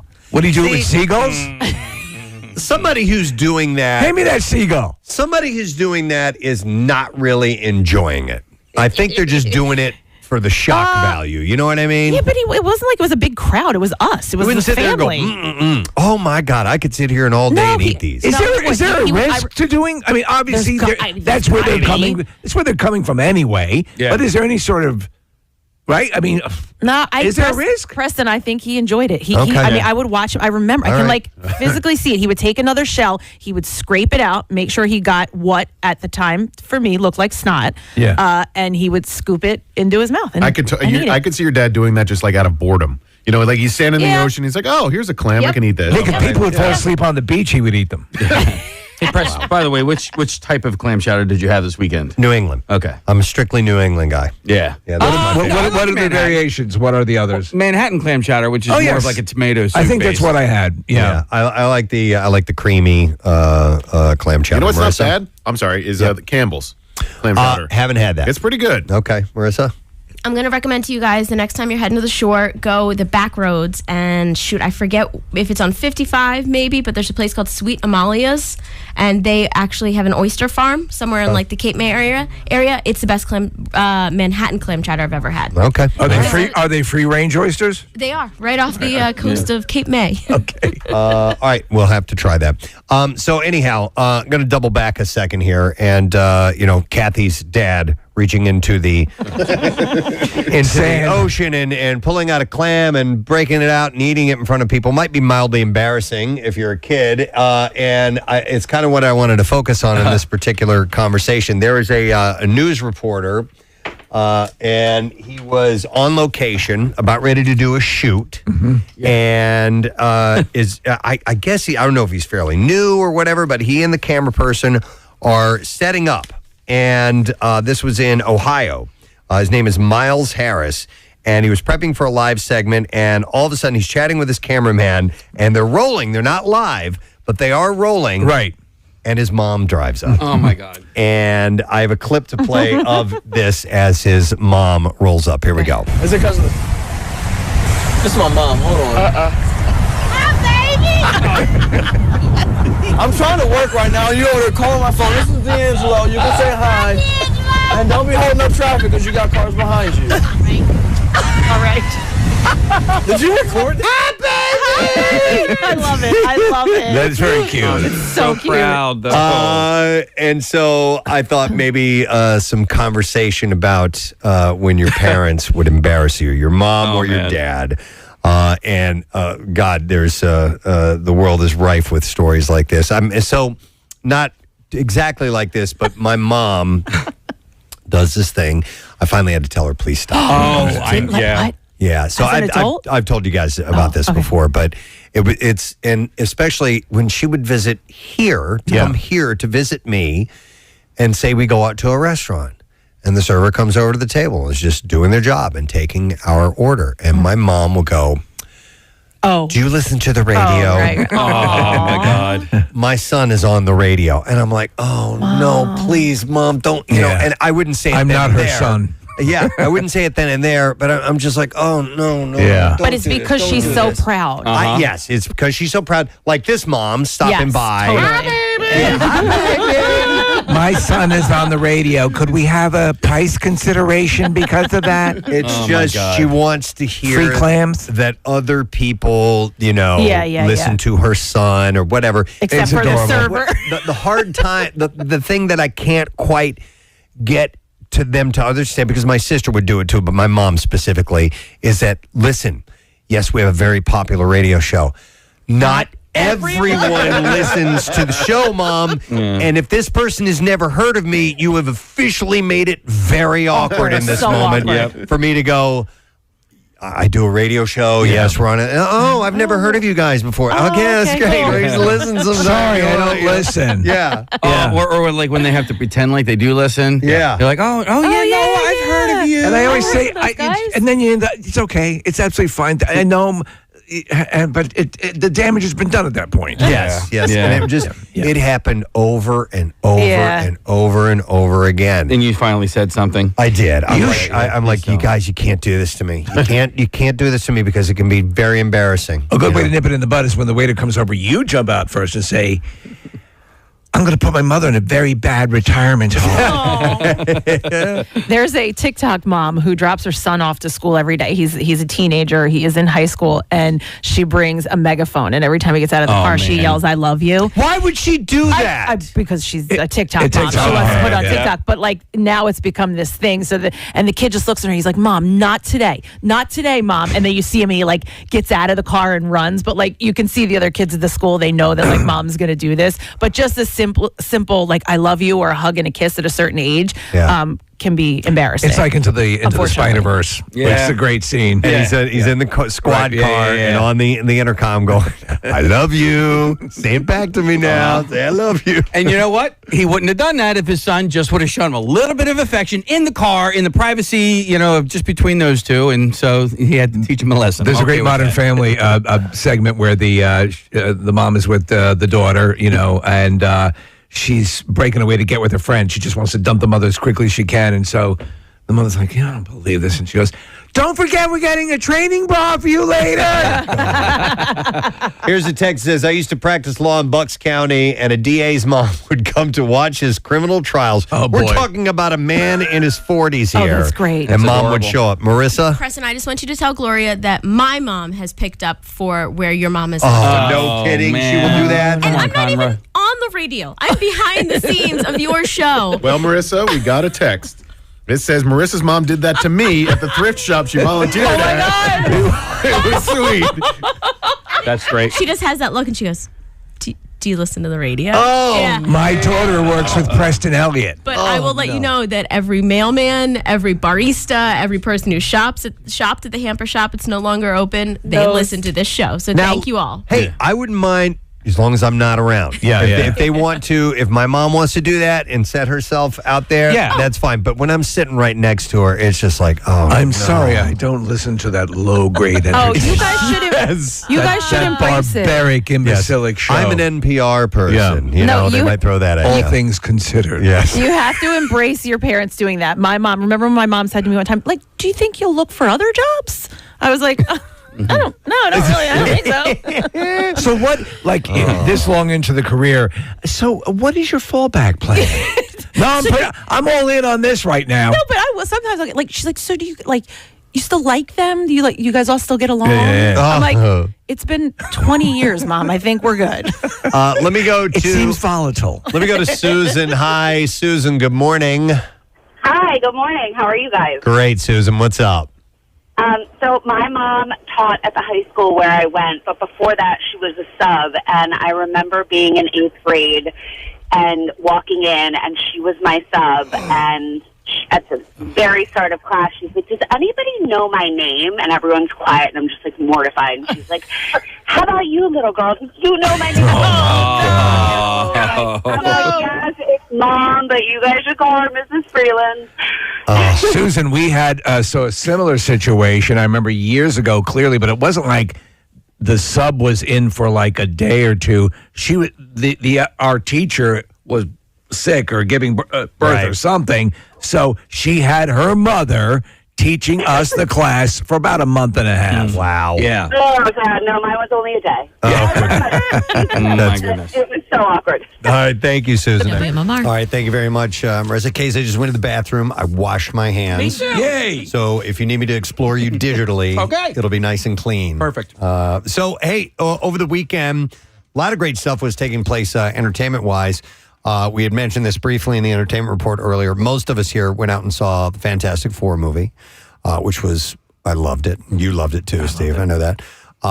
Happy Gilmore 2 was on over the weekend. I think we all got a kick out of that. Yes. Too. Yeah.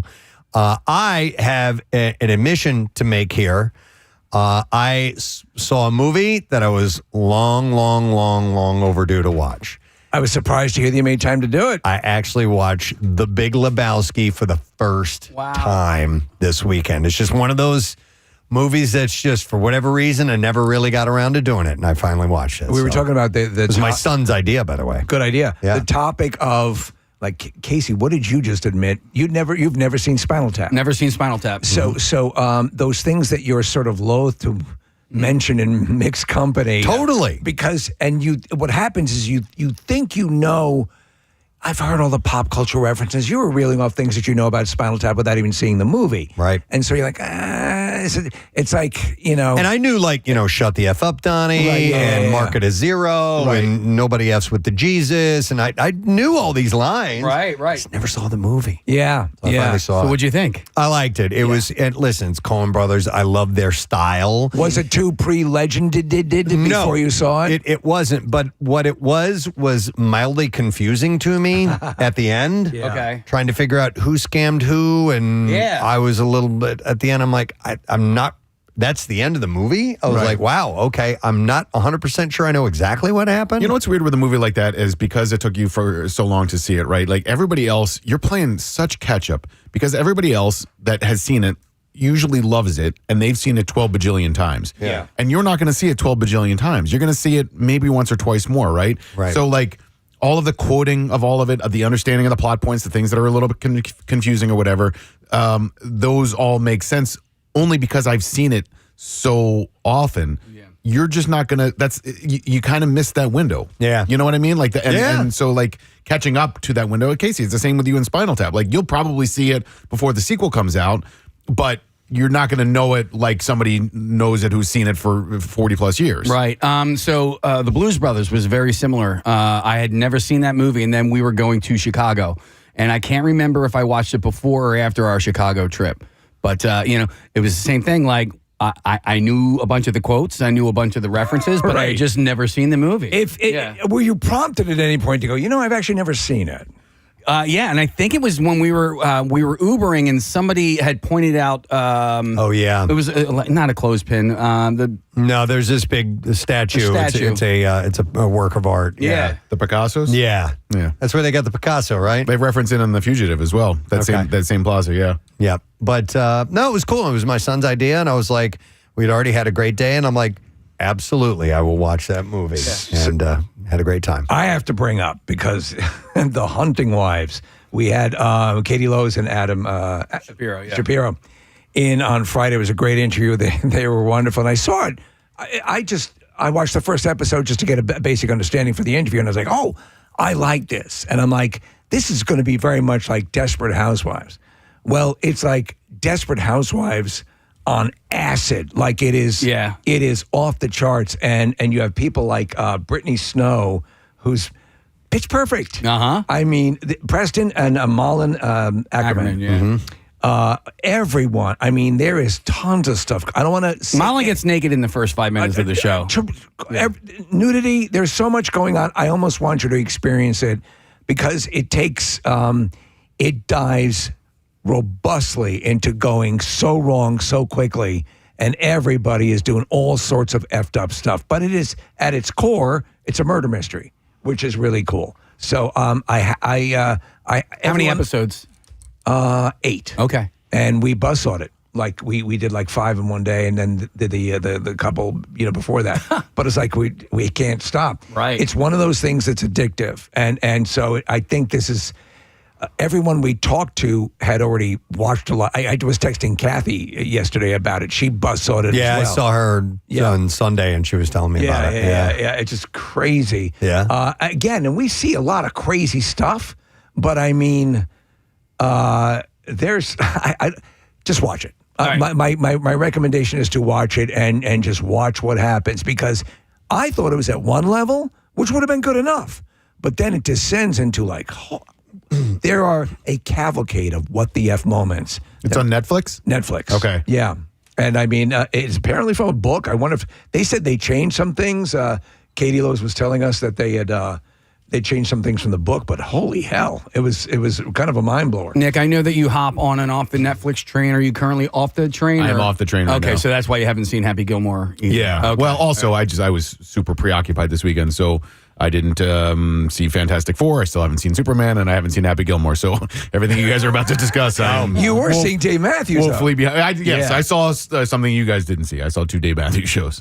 What's weird though about Steve bringing up the show about the Hunting Wives is it's the kind of the only you can only have like a stunted conversation about it because we're not all watching the same things at the same time. That's the thing, and you're dying. And so when I was hanging out with Kathy on Sunday and we started talking about shows, I was like, I'm watching this, I'm watching that. Yeah, well, I'm not watching those. I'm watching this and I'm watching that. And you can't really talk about it too much. What do you peg? Speaking of the Hunting Wives, what do you pick as the time frame at which you're going to go? Oh, F it. I'm going to talk about it now. In other words, because everything is on such a delayed viewing schedule, and you would want to be respectful. I mean, a month. A month, I think, is probably safe, right? I mean, this just came out. Hunting Wives came out last week. Fantastic Four just came out. Superman's like 2 or 3 weeks at this point. So, like, I think you have a little bit of leeway there. But yeah, I mean, Steve, it's faster. But also, you just have to. I mean, Preston just saw Big Lebowski. Yeah, you never know. Saw it. Yeah, you never know what people have seen and haven't. Bitch, 30 years late. That's why like Pornhub is so. Everyone can talk about that. Yeah. I mean, come on, you're not giving away anything. You know what you're gonna get. Yeah, you got it. Yeah, there we go. And were the hands clean? Those are the only 2 issues. But I'll say this, going back to a Fantastic Four. I'm gonna. No spoilers. Theater thing. Oh. I was talking about something about. Should I mention this? Yeah, go ahead. So I've gone a couple of times now to really early screenings on Sunday at KOP. Mm-hmm. I have had no one ever in those times check if I have purchased a ticket. Ever. Mm-hmm. Like, I mean, I'm like, and I want that business to survive. How many people are in the theater? There were a fair amount. Oh, okay. A fair amount. Now, I got there a little bit earlier, but I went to the IMAX theater to see the Fantastic Four. Mm-hmm. I had purchased my seat, online, got my favorite seat, back all the way to the back, corner left. And I'm there, and I'm like, no one.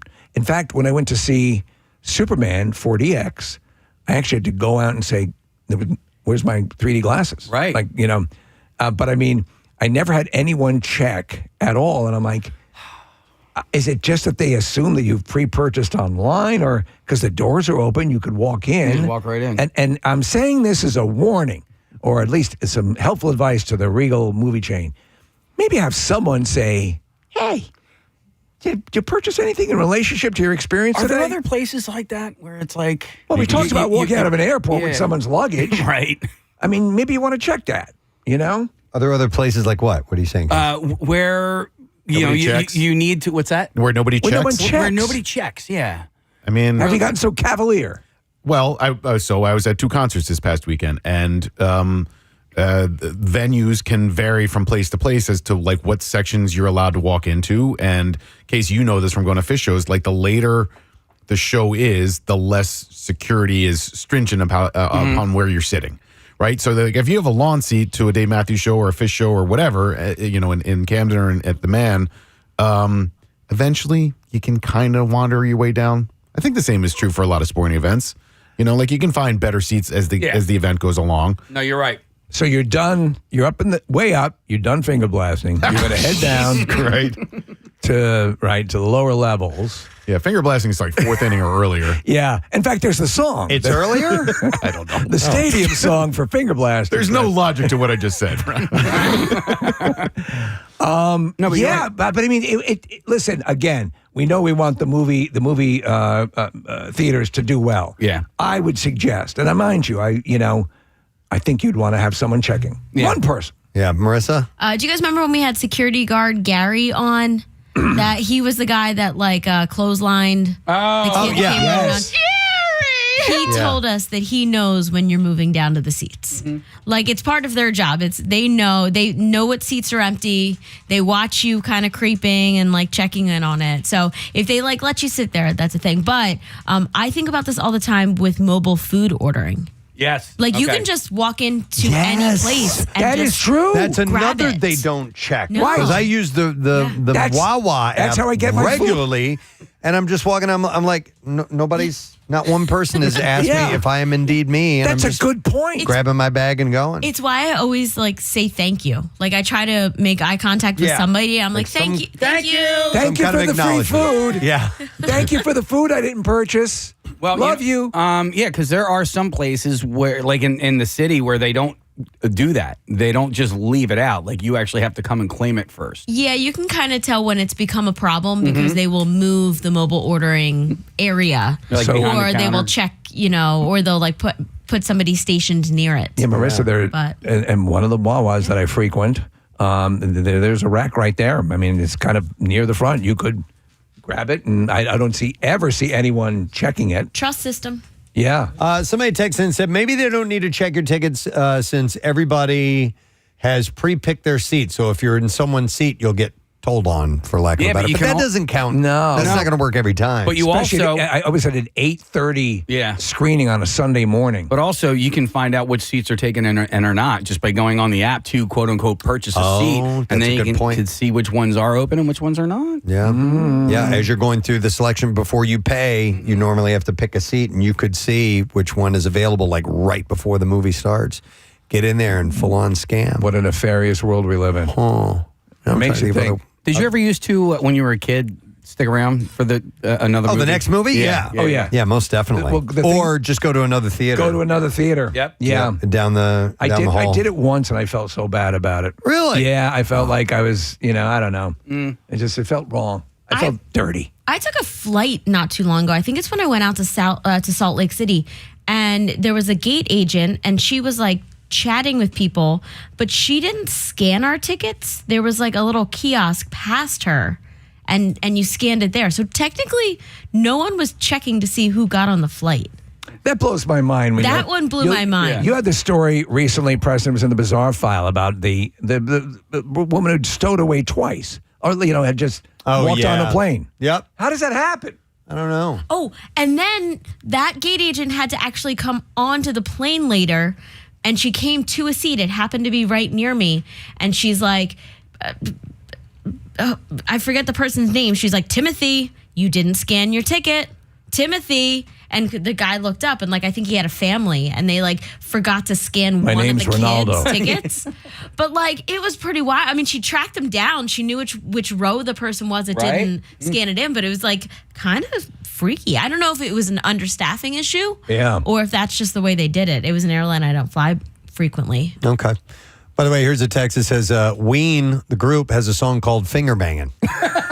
There you go. Just thought I'd add that. It all ties together. The same band that did Push Little Daisies. Yep. Just thought I'd throw that in there. Why not? And if they have a song called Wash Your Hands, we got an album. We got a whole album. We got a theme album. We got a concept album right here. Hang on. Our buddy Dave McKay is on the line, who's got a comment. Hi, Dave. Good morning.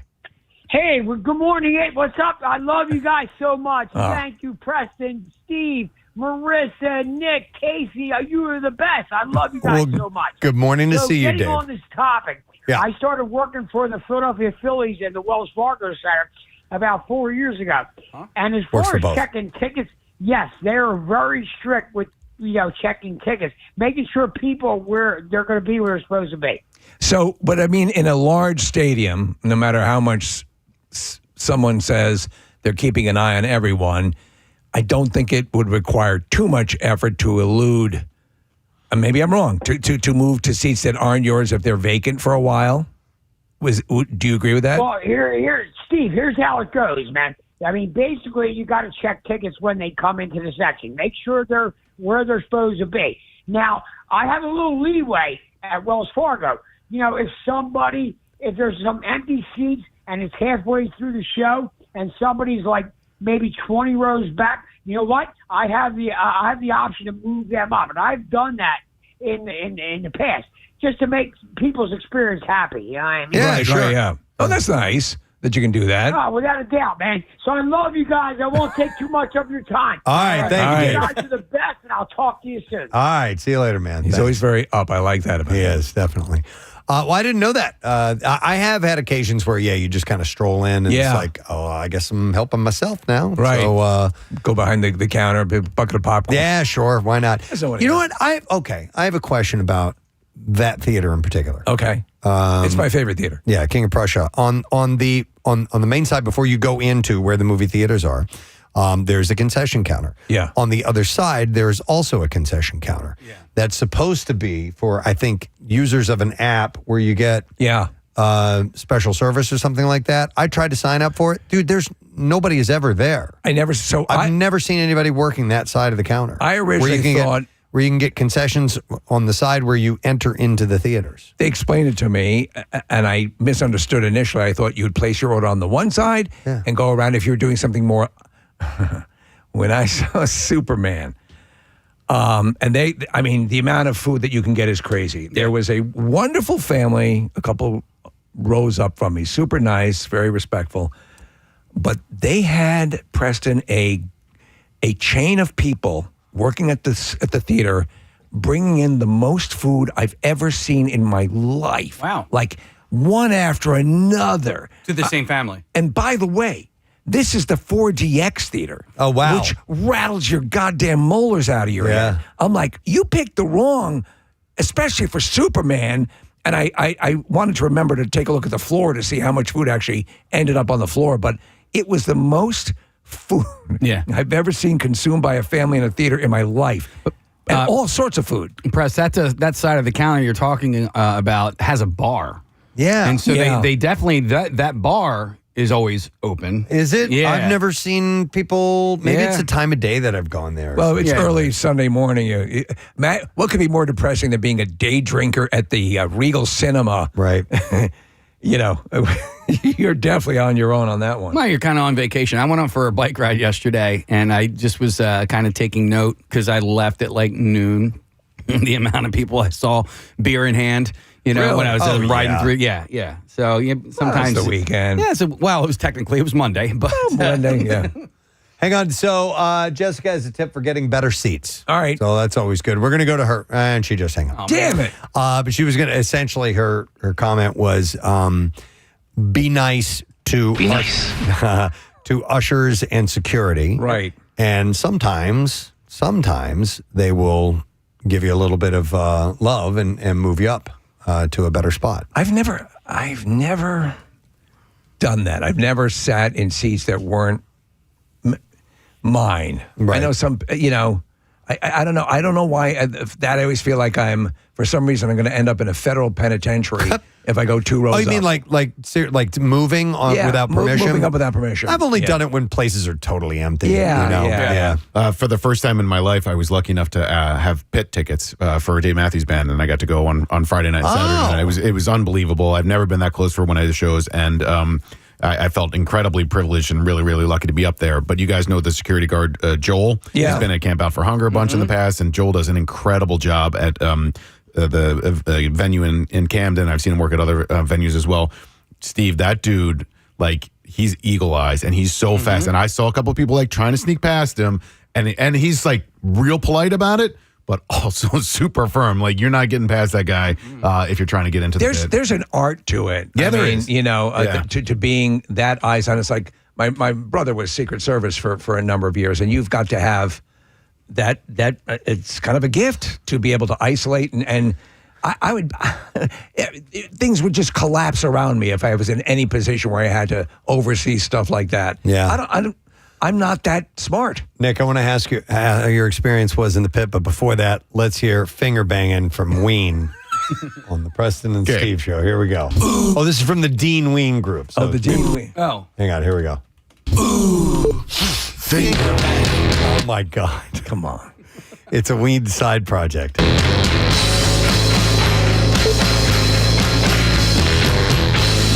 Oh, that's the only line in the song. That's it? Yeah. It's an instrumental. Ooh, finger banging. Oh my God. By the way, the beep is back. Oh. Did you hear it? Yeah. Yeah. That was only while that was playing, That's right? not a part of that song. Oh. Ooh, finger banging. Wow. Is that going to replace the Cha Cha Cha and the birthday song? There's also a song called Wash Your Hands by MF Doom. So we could combine the two. Wash your hands. Yeah. I do like the groove of that, though. It has a very... Oh, sorry. has a very... Ooh, finger banging. Yeah, the beeping noise, we don't know why our computer is making that noise. And Are we on a self-destruct protocol that we're unaware of? We might be. It may be ticking down. Will this entire floor be leveled in a few minutes? To the end of the show, and then we're done, as far as I know. Oh, wow. I did not know that song existed. And do you think Chuck will put it in rotation? Of course. Yeah. Right away. So anyhow, this is your first time being in the pit for Dave Matthews Band? Yeah, and I've been on the lawn a bajillion times, and I'm up over 100 shows, I think, at this point for Dave over the years. But I'd never been able to be in the pit before, and I called in for a couple of favors and asked a friend if he might be able to help out, and he did, which was really nice. And then he helped out again on Saturday. So I had a lot of friends come into town. And I got them tickets, and so it was a really cool mini college reunion with people that I've known for a long time, people I've been friends with since I was 18 years old, 19 years old, and then some recent friends, and it was a great experience. Did you like standing for that many hours? It's an experience, and so you have to be prepared for that. And there are people that come in as soon as the gates open, like 5:30, 6 o'clock, so that they can get right on the rail or get right in front of where Dave Matthews is going to be. They like picking certain spots, and I did not do that. I got in at about 6:30, 6:45. The show, and the band went on stage at about 7:45. Do you know what they've come out with? And I could see it revolutionizing pit attendance. You've seen the exoskeleton things that help with your, like, if you're hiking. You've seen them. Yeah. Yeah. You wear them around your... Yeah. They should rent those out. Just lock you in place, standing like a robot, and it wouldn't matter at all. So being that close, did Jeff Coffin see you from the stage? I was on Buddy Strong's side, and Jeff is on the other side of that. So where we walked in, Buddy's the keyboardist, and we were on his side of the stage, and then it goes Buddy, then Tim Reynolds, and then Dave Matthews. So Jeff and Rashawn Ross were on the far side of the stage where we were. Did Dave take somebody's phone from the crowd and take a selfie with that? He does that every show. That's awesome. So at the end of the show, they finish the encore, the concert is over, and Dave will reach out into the audience, usually does it actually near where Jeff is standing, grab a random person's phone, take a selfie, and then they end up posting that, which is really cool. And they do it. And on Friday night, Carter Beauford, the drummer, was also a part of that. So it was a Dave and Carter selfie, which is kind of rare. Wow. Okay. Yeah, that was cool. So sonically, did you was it sound good, or was it being? I mean, in that proximity, was it? Yes, it sounded incredible. And look, I'm 100% biased. I'm really spoiled, and I acknowledge all of those things. But yeah, it sounded incredible, and it was just 2 great shows back to back. I saw Jeff had posted the set list, and I'm looking at him like, I know 3 of these songs. Yeah. I had no idea. So it's for fans. It's for fans. It's not just you ready to be confused? A casual listener. There's some hits that get dropped in there, but like if you haven't been going for as long as I've been going, you might not have enjoyed it as much. But I mean, it's 2 completely different shows, Friday night and Saturday night. It's not one repeat. And then Labor Day weekend, they do 3 shows at the Gorge out in Washington, and it's 3 completely different shows. So that's just the kind of band they are. And that's become the thing now. Yeah. If you have a library that lends itself to it, you book multiple nights. And right. I don't know if I could only get. They should pre-list the set lists so you can purchase the night for the songs you want to hear. Yeah, you know I mean, what I'm saying? Like these types of shows are not for you, Steve. They're not for you, Preston. You know, Casey and I dig this kind of stuff. But when you guys go to shows, and I understand all of those mentalities, you guys like seeing the songs that you want to see. And, you know, if it's a band that you don't know that well, you're looking for hits, which I totally get. But for me, like, if it's a band that I love, I like the deep tracks. Oh, no, same way for me if it's a band I love. Right. You know, yeah. That's what I mean. Like, but if you're going to see a Dave Matthews show, like, you want to hear some of the songs that you know, which I totally understand. But I think that you would agree with me for the concert experience. If you're going and you don't quite know the song list, the only other thing it requires is enough room for diddling each other. Sure. Yeah. But you know what, Steve? I didn't go to my first Dave Matthews Band concert until I felt like I wasn't a poser anymore. So there was at that time, and it was in college at that time. Like, you know, I just knew Ants Marching, you know, Trippin' Billies, you know, just the hits and stuff. And I was like, no, I need to get a little bit more well-versed so I know more, because I know that their approach is we're just going to play whatever we feel like playing. How quickly can you pick the newbie out at a Fish concert? I don't really pay attention to it. Okay. Yeah, I'm in my own world. So the one who's just using the balloon as a balloon? Yeah. But I got a balloon. I went to see them at Madison Square Garden in December, and the woman in front of me hated balloons. Every single balloon. And she was also a magnet for them. And every single time she get one, she just pop it. I'm like, oh, that's joy. You're crushing somebody's joy. You know? You just want to see. Now an angel lost their wings. She's like, not another balloon. Boom. Wait a minute. Do these balloons have nitrous in them? No. You know, it's like beach balls and balloons. It's just kind of like. Okay. I thought they have nitrous in them. Yeah. You just blew my high. All right. Hey, a little hack for concert goers. Not like Dave Matthews Band or Pearl Jam shows that definitely change their set every night, but for concerts that do the same set every night or almost every night, if you go to the website called setlist.fm, you can look up the set lists from shows previously, and they'll give you a whole list. Now, it is a spoiler because if you don't want to know what the encore is or whatever, but they'll let you know what time the band went on, what the songs were. That's a good idea. Everything. It really gives you some good insight, especially if you want to like jet out before. Marissa, there are some bands I'd be pissed if I went to see and they didn't play. I missed the 2 songs that I really wanted to see. Yeah, like if somebody's really leaning into their new album and you're not really into that, and you know they're just looking for like fans that are going to appreciate the music, and you just know what you're getting into. What's the name of the site again? Setlist.fm. Setlist.fm. And you can go back like decades. Like they list everything there. There's people are pretty good about putting some stuff on it. I'm going to the Buddy Holly concert. I want to see what he's going to be playing. I literally was on setlist.fm on Sunday because I wanted to text Nick and let him know that I was disappointed that you didn't get the one song you wanted, which is Dreamer. But I went through both set lists. Dreaming Tree? Dreaming Tree, that's what it was. Yeah. But, you know, Casey and I were talking about this before I went to the shows on Friday. Like, you get what you get. You can want some songs. I got some songs that I wanted to hear, which was fantastic. There were some songs that they didn't play. That's okay. I'll hear them another time. People chase songs. You know, they chase sets, and I get that. You want to hear the songs that you want to hear, but you have very little control as to what they play, no matter how much you yell at the band. The worst is when you go to see an artist that you like, and they perform the songs, and you didn't know they did them because they're like Bob Dylan. Oh, yeah. Like, what? Yeah. And, you know, where they just, they funk it up or whatever. And Like, play. Completely change the melody. Play like on the album. Pisses me off. Hang on. Going back to moving up your seats, we have Daryl who's joining us, who is the Pierre You Rock guy. Okay. So there is. Hey, Daryl, what's up, man? Hey, you guys rock. Thanks, buddy. speaking about the seat moving up, I kind of consider myself an aficionado at it. I've done it quite a few times. Got kicked out a couple times, but it's worth the risk to me. All right. And what are your tips? First of all, you have to look like you belong. Don't go looking around as you're walking right past your security guard. Just walk by him like you own the joint, Right. Like, hey, I belong here. Oh, hey, what's up, man? How you doing? Yeah.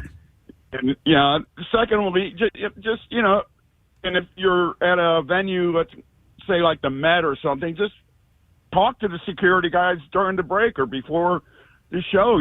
Say, hey, man, how's it going? Okay. Just appreciate what you're doing. Just kind of make a little connection with Thank them. you for your service. Yep. Yeah, and I mean the best one I had though was the Phillies World Series at the Vet. Okay. I had 700 level nosebleed seats. I ended up right in the first row next to the dugout by the 9th inning. Dude, Wow. That's crazy. Did you get to watch the in the game, or World you just spend the Series entire time sneaking down there? Oh, you can watch the game while you sneak around. To me, I think that would be such an unless you're so adroit at it that you. I think it'd be you'd be distracted, and I just want to sit there and watch the game and not worry about how I'm going to Mission Impossible it right up to the front. It's way easier to do it like within your own section, right? So if you're in the very, very last row or second to last row in your section, it's way, and you can just kind of eye up, especially in like basketball games and stuff like that. You're like, okay, nobody's been in those seats for a little while. It's really tough to get from the 200 level to the 100 level because these guys are really, really good at. And listen, that's their job, right? Yeah. So I don't want to put your job at risk. No one's sitting out on the court just to get a little bit closer. Yeah, right. No one's sitting out on the court. Yeah.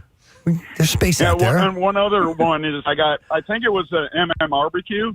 I got backstage into Papa Roach's green room. Don't do that again. That's okay. He said he was Nick McElway. Oh, no. It was Nick McElway, I thought. No, I remember that MM barbecue, and Jacoby was letting anybody that wanted to come in back there at that point. Wow. Yeah. That was ZZ Top, I think, headlined it. Yeah, I do remember that one. All right, Daryl, don't do that again, but thanks for calling. All right. Yes, Dad. Yes, Dad. See you later. Thank you. All right. Well, anyhow, there's a lot of stuff going on this weekend. Yeah. We got out and about and saw some things we wanted to see. There was an air of excitement about just in general pop culture and just stuff going on. It felt good. It felt, there was an energy, I hope that was the case for you if your weekend was less than wonderful. Well, we had a phone conversation last night, and we were all going over like what we had done over the weekend, and I think we all were like, pretty damn good freaking weekend. Everybody had a good weekend. Yeah, it was good to hear. So hopefully yours was decent as well. All right, we should go ahead and take a break because we're going to have Rick Tocchet stopping by here in the next few minutes or so. So we'll spend some time chatting with the Flyers' new head coach, and we'll see what else we'll get into. We're going to take a break and be back in just a sec, so stay put.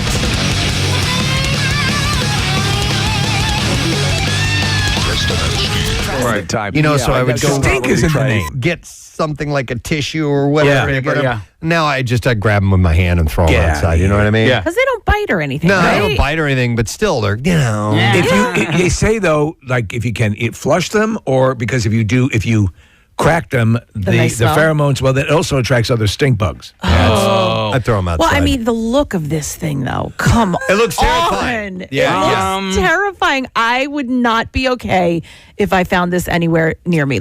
So I just had this debate with a friend of mine. And we were first talking about mice and snakes. And she lives on a farm, and she had a mouse in her sink, and it couldn't get out because it couldn't crawl up the walls of the steel sink. And so she had to FaceTime her mom and dad because her husband was away to help her get it out and what to do. And she had to put the cup over it, slide the plate underneath it. And then, of course, she threw it literally right outside the door. Her mom was like, it's going to come back in. Right. It wants to be inside. So anyway, we were talking about that, and I go, well, at least it wasn't a snake. She goes, no, I'll take a snake over a mouse. I was like, no kidding way. That seems to be opposite of what most people would probably say. I would die. I was cleaning out my planters, and there was this little tiny thing in there, and I was digging. I had gloves on, but I was digging my hands in to get some of the soil out, and that thing moved, and I almost died. I would love to have seen that. I would love to have seen that. Died. I was like, Jace, come here, get that, and he like picked it up with his hands. He's like, this. I'm like, oh my God, get it out of here, take it away. Yeah, it was. I was dying. It was a snake. And you let Jace go in and grab it with his bare hands? He was. Yeah, he was fine. He was like, I'll get it. All right. Kids are good with the venom, Preston. Yeah. But anyway, then it went to spider. We both agreed. We were like, well, at least it's not a spider. And so if it had these colors, like it just It's to me beautiful. that looks deadly. Yeah. I don't know. I listen. I think it is a good-looking bug. Okay. Question with that: are you the type that would allow a spider to crawl on you and have no problem with that? No. Okay. All right. Not 'Cause that good looking. No way. No way. But I'm not bugged out by them. A lot of times I'll let spiders go in my house because they take care of the other bugs. No, I will as well, depending on, because they will take care of the others. And that's fine, like in the basement or something like that. But I see this thing crawling around, I'm moving. Fell in my house. We used to have, when I lived in the South, there were these big yellowish spiders, and I forgot what they were called. And they would get huge, man. Look at the story. Yes, Scared I the know. hell out of me. And It had yellow markings on it, but I don't remember what it was. are those out west as well? Because I remember. I don't know. Yeah. I'm not sure. I don't know what breed, but we were talking like this. Like a recluse is pretty big as well, right? It's not that big. Not as big as this mother No, effer. but I mean, like, maybe bigger than like a $50 or something like that. Maybe that size. And we had the story last week about the guy actually started to have. He had like flesh-eating disease because of it. Yeah, it'll necrotize. It'll actually kill the parts of your flesh, and it can be messed up. Hang on, Tom's got a spider story. Hey, Tom. Good morning. Hey, good morning. Hey, good morning, buddy. What's up?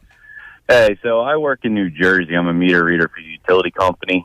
I'm actually doing the route today, but I have to go into utility rooms to read a meter, and we leave messages for each other on our little processors to give us heads up about stuff. Okay.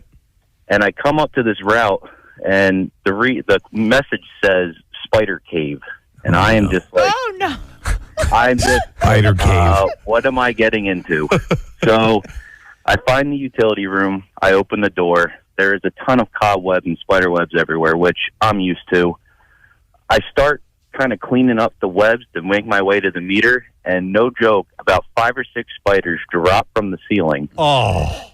And I was just like, nope. I got out of there, and the rest of the day I was like stripping my sweatshirt off, like just panicking that something's crawling on me. Dude, yes. No, so any idea, did you even have enough time to identify what type of spiders they might have been? It was so dark in there, I couldn't even see it. Yeah. And like, you know how they show those videos of people outside in the dark, you see all those glowing little things in the grass, and it turns out they're spiders? Right. After they all fell, I shined it up into the ceiling, and I could see like little specks. I'm like, yeah, I'm never going in there again. Go in with a flamethrower, man. That's. Oh, I wish. I wanted to go like alien rip. Wow. Oh, no. That's terrible, Tom. Yeah. All right, thanks, man. I can't take that. Nick pulled up a chart of spiders in the United States and their level of dangerousness, or danger, however you want to put it. So, the brown there are 3 that are ranked as deadly and dangerous. Okay. The Black Widow is another. I remember seeing those when I was a kid. Wait, so they're we easy to spot. We have all of these here? Yes. Yeah. Like Black in our Widows house? Like they'll come in our house? Yeah, Yes, they're in you your can home, have right? it. It's like 6 underneath your chair right now. I put some in your coffee. And Steve, one I've never heard of called the hobo spider. Yeah, they ride trains and eat stew. So here's a spider bite first aid for those are keep the patient calm, apply ice to decrease the pain and swelling, and use anti-inflammatories for pain relief, and contact your doctor. If you're working around, take some Advil and you'll be okay. Exactly. If you're working around in your garage or in your basement, you need to wear gloves if you're moving stuff around. I always do. Yeah. All right, here are the and then the other levels. So those are the deadly and dangerous. Right. Then you have toxic, which is poisonous, painful bite. So maybe like a bee sting, or something like that. So you have the female mouse spider, which appears to be the biggest of all of these. How big? The largest body. I don't know. I'm just looking at, Like that- pictures of them. That thick black spider. Yes. Yeah. It's got large pinchers and a big butt on it. So I like big butts. I can't deny. can't deny that. Point to the mouse spider for him, Nick. Yeah, that one. Oh, all right. Then you have the male mouse spider, which is smaller than that. The black house spider and the wolf spider. So these they can sting you essentially with their bite. They've got a venom. It's not going to kill you. Probably won't make you sick, but it'll hurt you. And then you have the low risk spiders are the female trapdoor, the male trapdoor, the garden orb weaving, the St. Andrew's cross, and the huntsman spider. Huntsmans are talked big. about that, yeah. And We don't have those here, do we? It says USA spider chart. Are you So kidding me? Maybe they're around somewhere. And by the way, the one I was talking about, and we had a picture of it here a second ago that I used to see when I was a kid, was a yellow garden spider. Okay. Those things got huge. And this is terrible. I used to grab crickets or grasshoppers and throw them in their web, and it would just fly right over and just wrap them up really fast. It's like that. Exactly. That's an actual audio of a spider. It's like that scene in Lord of the Rings when dude, giant spiders scare the hell out of me. Well, and we've talked about I hate that. There's no, hey, the line, hey, spider, are you feeling okay today? There's no feeling. There's no nothing. Yeah. So you take like a lion or something like that. Okay. There's eyes. There's some type of. There's a soul, maybe. There's something in there. You can pet it. Something. But a spider. It's a machine. Yes. Something like that. It won't stop. Ever. Until you're dead. Which call you want me to go to your case? Line 1. All right, let me go to Paul. Hey, Paul, good morning. Good morning. How are you? Good. What's up, Paul? I was bitten by a brown recluse before, and as I was telling her that I've had back surgery, I've had neck surgery, I've had 2 knee replacements. That spider bite was some of the worst pain I've ever felt in my life. All right, so Paul, the initial bite or the pain that you experienced afterwards? I had an open wound for 3 months. An open wound for 3 months. That's actually common. The reason I ask you that, Paul, is because I had a friend who had a similar thing. He was bitten on the leg, and he eventually went to the hospital, and sure enough, a hole started forming in his leg. And so, but he didn't remember, being bitten at the time. Did you? No, I did not. Okay. All right. So it was after aftermath. it got in there and the venom did its work, right? Common, doesn't because people that I know who've been bitten will notice a circle. I guess it is. Is that the It's like a target, right? A blood blister had formed. I went to the ER. They lanced it, and then they said when I went back, the skin was still hanging off, and they said if it doesn't come off, we have to take it off surgically. So I went home and took it off myself with a razor blade. I don't know them guys. Sounds like you went to the same medical school your dad went to. Yep. My dad must know you. Yep. It took about 3 months to heal, and the wound was the size of about a quarter. They gave me cream that they give to burn victims. Did they give you antibiotics, Paul? Yeah, they gave me antibiotics. Yeah. They gave me pain medicine. Jesus. And they said if it didn't heal by itself, they were going to have to close it surgically, but thank God it healed. Wow. Oh, from a little rat prick spider. And very painful. Just sore to the touch all around that area, I would assume. Extremely. It was on the top of my foot. I had a really hard time walking. All right. Well, glad you got through that. Thank you, Paul. That's the reason why I am not going to stand there and look at it and decide whether or not it's that or something else. Sorry, you're in my house, you're getting smushed. By the way, there's a certain similarity to the way a lot of them look, and I don't know if I want to. No, I don't want to. I don't want to interview them. No. We're looking at a picture. It says, how to identify a brown recluse spider? And this guy's got it sitting on the palm of his hand. If it bites you and it hurts, it's a brown recluse spider. There you go. That's how you identify it. Good luck with the hole in your flesh. Let's go to Tom here. Tom, good morning. Hey, good morning. How are y'all this morning? Great. Tom, what's up, buddy? Oh, we got a crazy story here, All right. and I think that Kathy's going to love this one. So, Great. So my son loves to collect bugs and all kinds of stuff, like cockroaches, those little like roly-poly bugs and so forth. My wife was sort of okay with that. She's like, yeah, that's good, and he holds them in these bins. So he came home one day. Now my son's 15. He came home one day, no lie, he ordered 2 scorpions. What? Online. Black scorpions. My wife was She went out for the day. She went shopping. I'm not coming back. She came back. My son said, okay, they're in bins. They won't get out. What do you think happened that Oh, are you kidding? Yep. One scorpion got out, and so they hide during the day. So you can't find them during the day. They'll tuck anywhere, under pillows, under beds, wherever. The only way to really find them is at night. And the only way to find them is if you have an infrared, sort of like a black light, sort of like a light that you could like point and shine. Yeah. So my wife went next door. She spent the night somewhere else. So right. We are hunting for these scorpions, and lo and behold, when you hit them at night, they will shine like a bluish, like a green, almost like neon.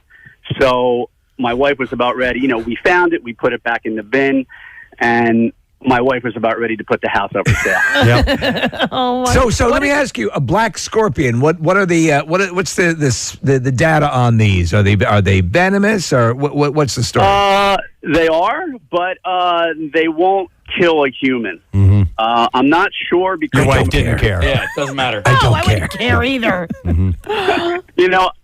I think they, I think they kill like rabbits and mice and stuff like that. So we still have one. One of them died, so that's good. But just a side story on this, then I'll let you guys get back to your job here. But the one had babies. Oh my God. Oh really?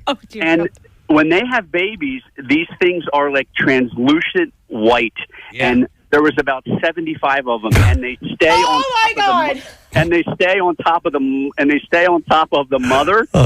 But you got to separate them out. If you don't separate them out quick enough, the mother will start eating her. And that's the species we're talking about here, folks. So you wonder why? Young. Right. When was the last time you went to a human maternity ward and saw mom chowing down on her kid? All right, thanks, Tom.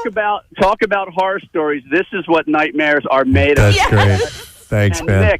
Nick, if you want, I'll send over some photos of the babies. Yes, please. And it's neon, and you guys can post it. It is, dude, you won't sleep for days. All right, I want to see it. I'll be sure to show it to Kathy, too. By the way, for just a moment while we were talking to Tom, I felt like a little tingle on my leg. I had to reach down. Make sure something wasn't A lot of people don't know that we keep a studio tarantula. Oh my God, tarantulas freak me out. They're too big. Yeah, they're too big. I was ever since the Brady Bunch. Yeah, in case I don't know what it is. It looks like fur. I mean, when you get up to that's one of those things, Steve. I don't think I could ever do. I can hold a snake. I can hold a a python and have you wrap it around my neck and stuff like that. But I don't think that I would allow a tarantula to crawl on me. And I know that they won't do anything to me, but I just don't care. Preston, good rule of thumb: any bug whose hair you can comb is too big. This sounds weird. I'm going to go to Dave. Hey, Dave, good morning. Good morning. How are you? Good. What's up, Dave? Hey, just real quickly. I had a friend who was moving, and he had a 6-foot Arizona cactus in a potted plant. 3 WMMR. All right, thank you very much, Marissa. Well, the Flyers season is coming up. October 9th is when the 2025-26 season happens, and they're going to be against the Panthers. They're going to be in Florida, and we'll have information on getting tickets and all that good stuff. But we have in our studio, ladies and gentlemen, the head coach of your Philadelphia Flyers and former Flyer himself, Mr. Rick Tocchet. Back in our studio. How you doing, Rick? Thanks, guys. It's been a long time. I've never been here 20 years ago. Yeah. And I think you guys are number one. Are you still number one? We're still number one. So that's what we're trying to do. The fight. We got to try to be sustainable like you guys. Man. It's a tough road to approach, especially, and I was wondering this, Rick, with you coming into this position. Yeah. And the balance that you look for. And you kind of have this whole panacea of options laid out before you. Do I blow it up? Do I nurture what I see here as a whole bunch of very promising talent, and then finding the blend between both? How do you handle all that? Yeah, I think it was initially when I had the meetings with Jonesy and Danny Beer a couple of months ago. When we were talking maybe bringing him here, I had some other options, and I love their plan. That's really what sold me. They don't really want to deviate too much. I think next year we got like about $40 million in cap space. You should see the free agency list next year is the who's who for hockey. Really? Yeah, and this year is you got a good bunch of young players here. I actually think John Toro did a really nice job here. These guys are a close group. They work hard. So when you're a coach walking into that kind of program, you're getting a lot of hard workers. Now we got to get the next level. Yeah. There's no more, the rebuild, and I get it, but we got to make a stand here and get back to Flyer hockey. Do you know any of the guys on the team before you've had a chance to be their coach? Or I was at I was coaching the Four Nations for Canada, and Konechny was there in Sandheim. I didn't know him before, got to know him there. Not really. I mean, I know some guys from coaching against them, but not really. I just think of the the movie Hoosiers, where Gene Hackman walks and goes, "All right, let me see what kind of hand I've been dealt." Yeah. As a coach, you've got to take that first step, and even though you know everything about these guys ahead of time, but until you are face to face interacting with them, I think that's where you really find out who they are. Yeah, I think it's important. You judge yourself as a coach, even with players, like playing under pressure. That's my big thing, is like trying to make a play under pressure, playing the same way, even if you're up 3-2 or down 3-2. Can you just stay with it? Don't crack under pressure. So that's the stuff. That's a process that we got to go through. It seems and like I hate using that process. That's the worst. I've used it a million times. I got to come up with something else. But you do. You got to find that process to get to win, and that's really what we're trying to find. It's a team that, I'm a lifelong Flyers fan, and they haven't made the playoffs since 2020. It was the bubble year, right? And I think made it to the conference finals that year. And so you watch this team. I've been watching this team over the last 4 years, and there are starts and stops. And when they've been playing well, they've been a really good team in stretches. And then it's just like this inconsistency. And I think it was 2 seasons ago, they were in playoff position with a month left in the season, and then it just kind of fell apart. So, it's one of these groups of guys where you're like, man, I really like these guys. I like rooting for them. You just have to kind of figure out what the next step is and what that process might be. So, what is your mentality coming into it? I'm gonna nurture Michkov. I'm gonna give Sanheim 10 more minutes a game. What's the thought process for you as coming in as a head coach? Well, you made a good point. You're going through the year, and you're at a level where, hey, we have a shot to make the playoffs. And that last 6 weeks, that stretch of, this is when the really good teams turn up the heat. Yeah. That's when they really turn up the end. And you got to turn your heat up too. You can't just stay status quo. So, we got a lot of young guys, and I got to play these guys in pressure situations. There might be times you want to put a Michkov last minute of even in a defending situation. And I want to see him in that situation. Not just always offense. Can he defend the puck for us to win the game? That's what all the great players do. So we've talked about that. I had a Zoom call with all the players. I've talked to all the players, and everybody's excited. Don't get me wrong, but we got a lot of work to do here. It's interesting because and I was watching a number of interviews with you and reading your plan. I love everything I'm hearing. I mean, Sure. I think you're right. There's a lot that's great sitting right there. But the phrase playing winning hockey. Yeah. And it seems like this sort of ephemeral, sort of weird thing. So I'll give you a tough question. Sure. What to you defines playing winning hockey? Well, so say we have 23, 24 guys on the roster. Can you have everybody not so much thinking the same way, but, they say play winning hockey, making the right play at the right time, sacrificing yourself. That's another thing. Are you trying to get points, or are you playing winning hockey? Can you lock it down? You're up 4-2. I'm a big scenario guy, and I do a lot of these game reviews with the players, and I really put these guys in situations. Here's the time and score. What are you thinking under this play? It's every day you have to think, eat, drink winning hockey. It's the way you train. It's the way you have your messaging with the players. Sometimes as a coach too, you just got to back off and let them run the ship a little bit. Let them do what they're doing. No, it's like a partnership. Right? Yeah. So when 20 years ago, most of the coaches are a little more of a dictatorship. Do it my way, you're out. Now you got to join forces with them and be a partner. So I want to ask about your number 6 pick overall, Porter Martone. So I didn't know you could do this. My daughter's going to be a sophomore at Michigan State University, and he is elected to play at Michigan State rather than in the AHL. So how do you approach his development to make sure that it's still in line with the franchise? Yeah, that's where the agent gets involved, management, and then the kid, and then they try to figure what's the best environment for a year. Does he go into college? They practice a lot in college. I think they practice 4 or 5 times a week. They play twice. AHL is a little bit different. You might not have less practice. So I think we feel that everybody feels that better for his development. He's a big kid. Yeah. Can score. And then after this year, you'll see how it goes. Okay. I have to ask you because you played with Briere, right? Yeah. And so, and now he's your, for lack of a better term, your superior. Yeah, here. yeah. What's the first embarrassing story you're going to pull out when he starts to heavy hand you? Yeah. Yeah, that's a good one. Well, I played with, he was a young kid when I played with him in Arizona. A couple of times I gave it to him because I think he took a couple long shifts, and and he reminded me. He goes, "Man, you scared the hell out of me. I was on the bench, and I'd like, hey, get off you're on too long." And so he mentioned that to me. We're in the interview, but he's a great guy, really methodical, really smart. I looked at his plan, and you could tell it's a well thought out plan. That's cool. When the Flyers and the Pittsburgh Penguins had a 5 overtime game in 2000, oh, yeah. do you know who the only player to not take a shot in that game was? Keith Jones. Keith Jones. So funny story. I think it was going into intermission of the 5th overtime. Yeah, and we're exhausted. Johnny Leclerc's getting an IV, and guys are tired. It should be like 5 overtimes. Yeah. So Keith Jones. He wasn't the best shaped guy. He comes in, he's got the belly, and at that time it was like 2 or 1 in the morning. They ordered pizzas because guys were starving, right? Yeah. So guys were eating pizza. So Jonesy gets the pizza sauce all over his face, shut up, on his stomach, and he walks in, pats his belly. He goes, "Well, boys, I've been like a bear. I've been like a bear all game. I've been hibernating. I've done nothing. This is where I take over. The fat takes over." I'm not saying that's the reason we won. We go out there, Keith Primo scores, we win the game.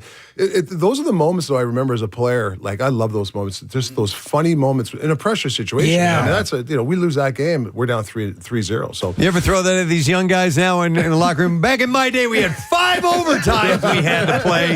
You guys get this shoot-off thing. Yeah, exactly. Wow. It is. Well, let me ask you, too, with this. And you have, I think, hockey is less of a...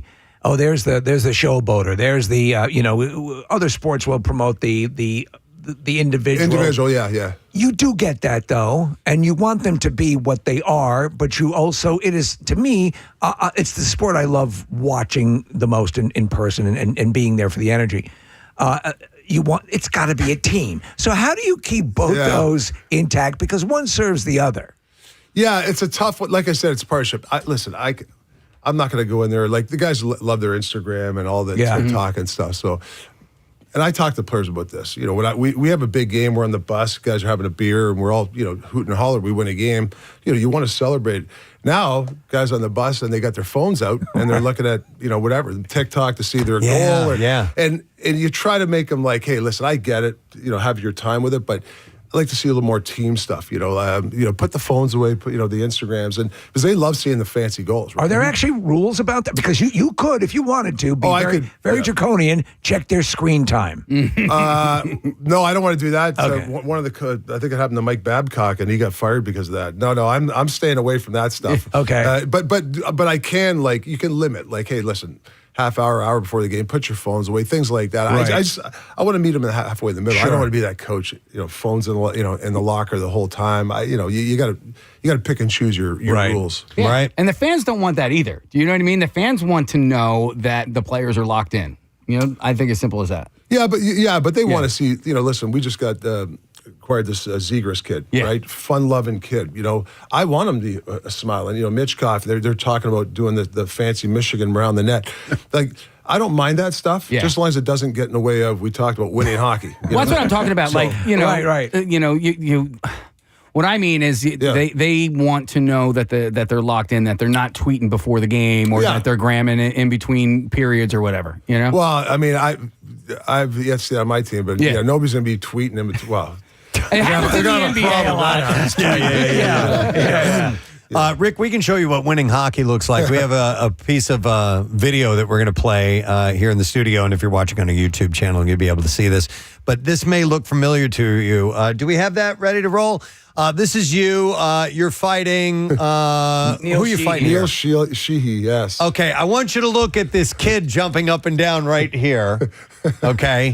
Yeah, can you point to him, Case? All right, well, it's in slow motion for some reason right now. That kid right there, that's my little brother. No way. Yeah. And then, hold on a second wait, here. No, that's me. That's you, That's me. That's Casey jumping up right behind you. That's awesome. And look at that. That's him pounding on the glass.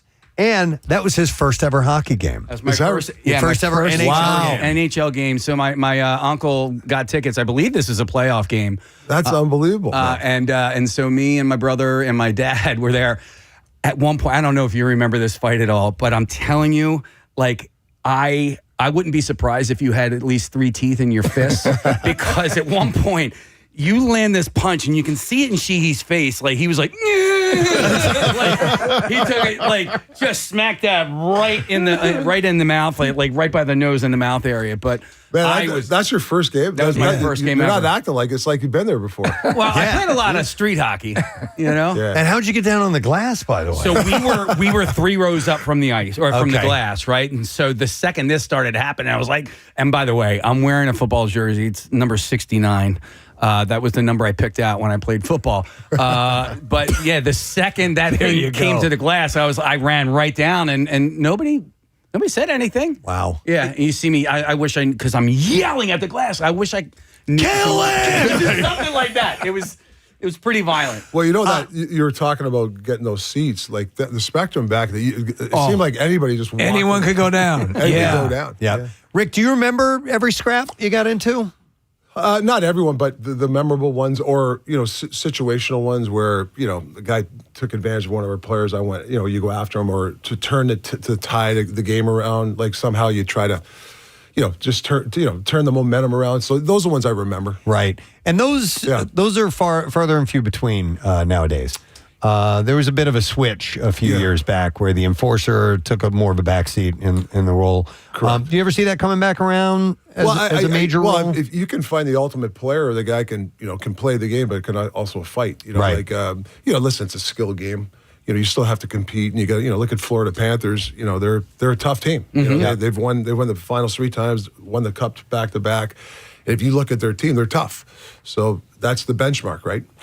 I'll say we were just talking about this. Is that when I see the fights, and the mix-ups, sure. and I think at least to me, a lot of times when I'd see it, it would telegraph to me as the spectator.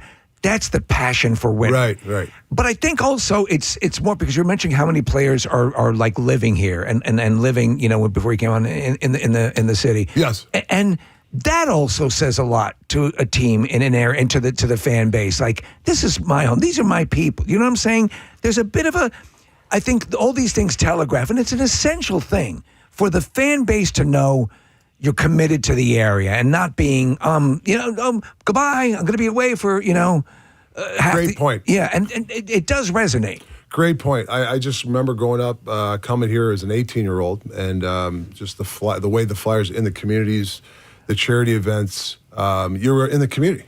People knew you. And a lot of guys, I got to admit, like I've been here in the area the last month or two, just getting settled and just been on the rink. And there's about 8 or 9 guys training. Like, so other teams, not so much. I mean, like you said, they take off. See in 4 months. But a lot of guys are sticking around, and they're using our training center, our people to train, that's what you want to do. That's how you build culture. Yeah, exactly. Yeah. I love talking about hockey. I love watching hockey. I watch as much of the playoffs as I can. I wanted to congratulate you, Coach, because you're going to be an assistant coach for Team Canada for the Winter Olympics next year, which is awesome. When you get an honor like that, does that mean that when does your focus shift from Flyers to Team Canada? When you start thinking about playing international play? Yeah, John Cooper, the head coach, good buddy of mine, and he knows that, listen, this is our main job. The guy's team is the main job, but he'll give us projects out the year. He'll say, watch this guy. Say we're playing a team where we're looking at this guy to make the Olympic team. He'll ask me after the game, hey, how'd the guy play? And then, do you think this guy should be on our team? So, yeah, you got to be careful. I'm not thinking Team Canada. I mean, I got the Flyers is all in my brain right now. Yeah. But great honor going to Italy, which is fun. We actually have an orientation in Canada at the end of August. All the coaches and all the players. That'll be fun. But yeah, no, it's going to be a lot of fun over in Italy. It'll be fun. If you're just tuning in, Rick Tocchet, New Flyers head coach, is joining us here in the studio. Rick, I want to ask you something. There was, I want to see if I can get a little behind the scenes info from you, because there was one time when we were at the Wells Fargo Center. I forgot we were there. It might have been during Camp Out for Hunger. And we went out into the bench area, and we're back there, and never knew this until we were there, that there are TV monitors on the floor. And we were like, and now when we see on TV, when you guys are looking down like this, I just thought like you were thinking or whatever it is. But you're looking at replays. You're looking at. Now's a good time to write some poetry. They've got angles across the blue line, across at the crease and all this stuff. So I don't think the average person knows that exists back there. And I wanted to see if there's any other little things that we as fans might not know. So that's a great point. This is where I got to be careful and coaches, because sometimes you use that monitor. You got to stay in the game. Like on a big flow game, who's on the ice. So you got to watch that. The only reason you watch that if there's going to be like a challenge. Now it really doesn't come down to me. We have video coaches. And I have a guy actually brought from Vancouver, and he'll make the call for me. Like if it's goalie interference, he's seen so many of them. I'll look, but I don't get the angles he does, and he'll say, "Talk, challenge it." And I trust the guy, so I'll challenge it. So it's really just a little bit of a base for us. We don't get the great angles like they do in the truck. Okay, so I was going to say, where's he? Where? So he'd be in the like they have a video room. Okay, huge like it's panels of TVs, and then they get all these different angles, and they enlarge the photo, and it's this much. All right, so what are your resources like during the game? So you got the guys in the truck watching there. Who else is contributing? Because you're juggling all this stuff. I and this guy. So one of our assistant coaches will have the IFB or whatever it is. Yeah, guy, and he's like this, and he'll kind of Pittsburgh's. They might even say, "Hey, the guy's not on the bench." Sidney Crosby's hurt, which sometimes you don't see it. Which is so it helps me out to put a guy out. And then they'll talk about a system thing. Hey, Pittsburgh's using the weak side a lot, which is they're throwing the puck corner dump. So we, if we don't see it, which sometimes we don't, we can adjust on the bench. So our D coach go, "Hey man, they're really cross corner dump on us. Let's cheat. Let's have our weak side defense cheat on this play." So it's real time stuff. Wow. There's about 10% there that they could help out. Yeah. I was going to say, do you ever get too much information? Yes. Right? Yes. Overcoaching. Yeah. You overcoach. That's the worst thing to do. You can't. I remember, I try to put myself as a player. Last thing you're on the bench and I got a coach on my, hey, make sure you go here and then over here and then, on a 1-1-3, you make sure you come here. And I'm like, as soon as I hit the ice, I go, what did you say on number 2? and it's a fast game. And by the time if you don't think fast enough, somebody's by you. So sometimes we overcoach as coaches. It's micromanagement. Micromanagement. Yeah. And you got to be told. Sometimes that's why you have to hire good assistant coaches. They'll pull me and say, "Talk, slow down, man. You're overcoaching here." They'll tell me that. And that's why I hired those type of guys. They have the balls to do that. I like that. Okay. Yeah, makes sense.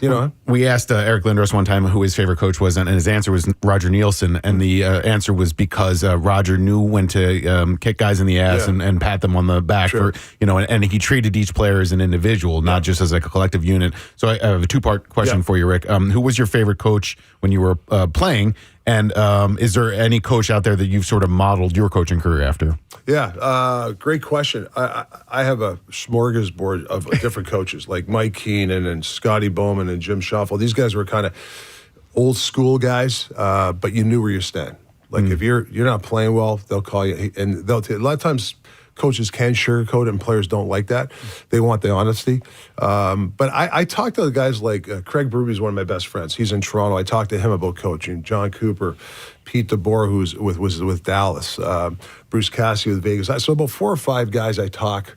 Even though we're competitive against each other, we do share ideas. So I'm lucky I got a Rolodex of really smart coaches. One of the great sports movie tropes is the locker room speech, either before game or in between periods or in between quarters or whatever sport you're playing. How's your locker room speech game? Yeah, I think I'm okay. I'm really conscious of over like sometimes coaches can just talk too much. Yeah. And the cliches and all stuff. But I think if you speak from your heart, somewhat calculated. But I think I'm more organic. Some coaches are calculated. Regardless what happens this period, I'm score and exactly.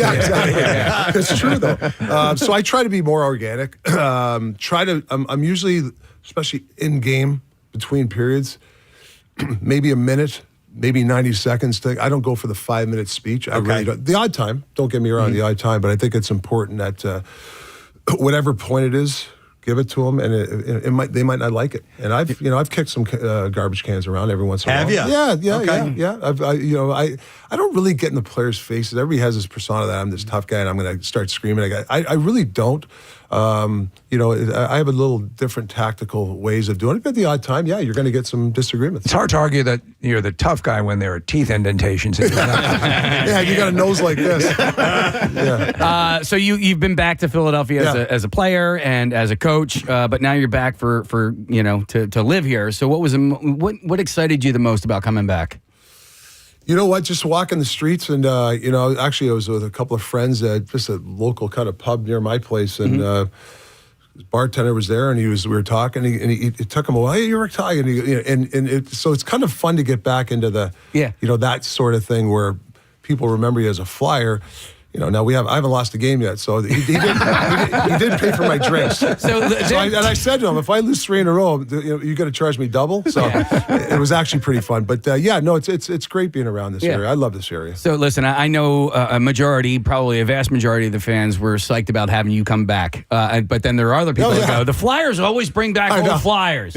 What do you say to that? Well, I've been gone for 25 years. I've gone somewhere else, and I've learned other stuff. I get it, but my answer too is I'm proud I'm an old Flyer. The old Flyers won. So that's okay. But I get it. I mean, all I can say is I've been gone for 25 years. It's not like I've been hanging around here. So right. I think it does make you care more. Like, what the city wants and how passionate they are. And, if you've ever bled orange and black, how much the team means to fans, right? And I think that that's a good thing. Yeah, of course. I mean, listen, we know, we're on the back page. How do we get in the front page? Right? You got to win, right? You got to. You want the fans, they pay a lot of money to come to the rink. They want to be entertained. They want to win, obviously, but they want to be entertained. They want to feel close to the team. We got to get in the front page. Yeah. Our coworker and boss, Chuck D'Amico, is a huge hockey fan as well, and he and I were having a fun argument during the playoffs. My contention was that if I'm going to start an NHL franchise, my favorite player outside of Philadelphia is Connor McDavid. Sure. And he says no, and it's because he doesn't like the look of Connor's face. So he's got to hate the face. He doesn't care for him. But that's Chuck's personal opinion on it, which is fine. Yeah. If you're starting an NHL franchise, Rick, who's it going to be? That's hard. It's a tough one for me. I mean, Connor, how do you not take him?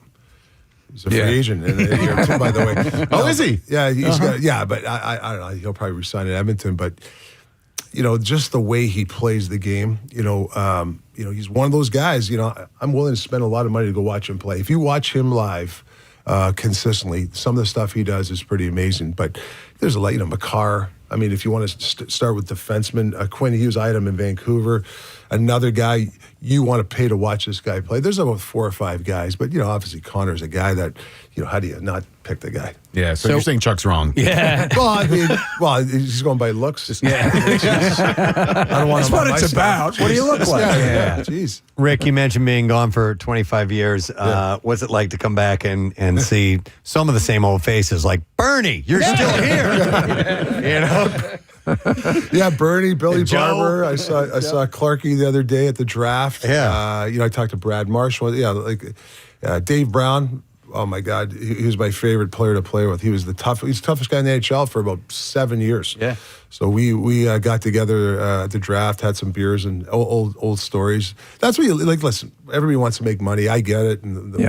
But really, the memories are something that when you get back with these guys and the funny stories, the winning stories. That's the one thing that you play for. These memories. Is there a case to be made?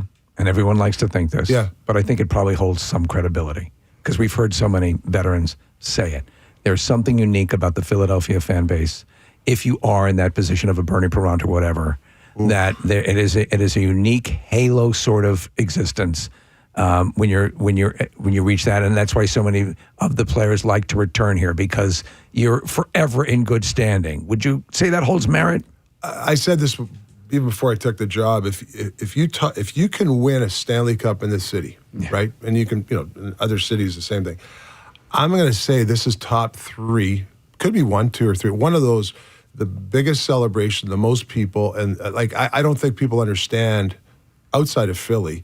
If you could win a championship, look at the Eagles. Yeah, look what happens downtown. The whole community comes together. So I only dream of that. To have this fan base and people around the Philly area, Jersey area, celebrate if it can happen. How long were you playing for the Flyers before you realized that the logo on the front of your jersey, your sweater, was actually the letter P and not just this thing? Flying puck thing. Because I was embarrassingly old when I was like, that's a letter P? You didn't know that. Probably a couple of years. I'm not going to lie. I just thought it was just this thing. It was a flying puck. I didn't. I'm like, oh yeah, that is a P. Huh.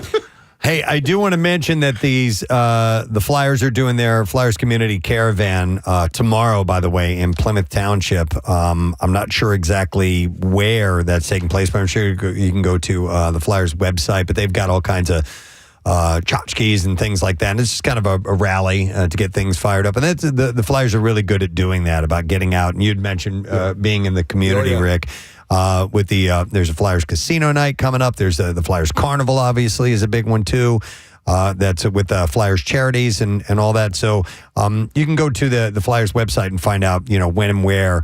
But there's always, events that are popping up in local locations. Always out and about, which is one of the things we love. And also some of the coolest swag that you guys have is to be had. So, yeah, it's very cool. I wanted to ask one quick question because I saw this list and I didn't remember this as being an aspect. There's apparently, there was a cursed blue jacket or coat that you would wear when you were in Pittsburgh. Oh, yeah. What is the story behind that? Well, we won our 2 Stanley Cup back-to-backs, and you get to get real close with players. Sidney Crosby is very superstitious, really, really superstitious. He only wears blue suits, and he does things that people don't realize that OCD or whatever. So I bought this brand new suit. Back then 2015. Year 2015 it was $1,800, $2,000. So I kind of splurged a little bit, right? Yeah. So I wore it.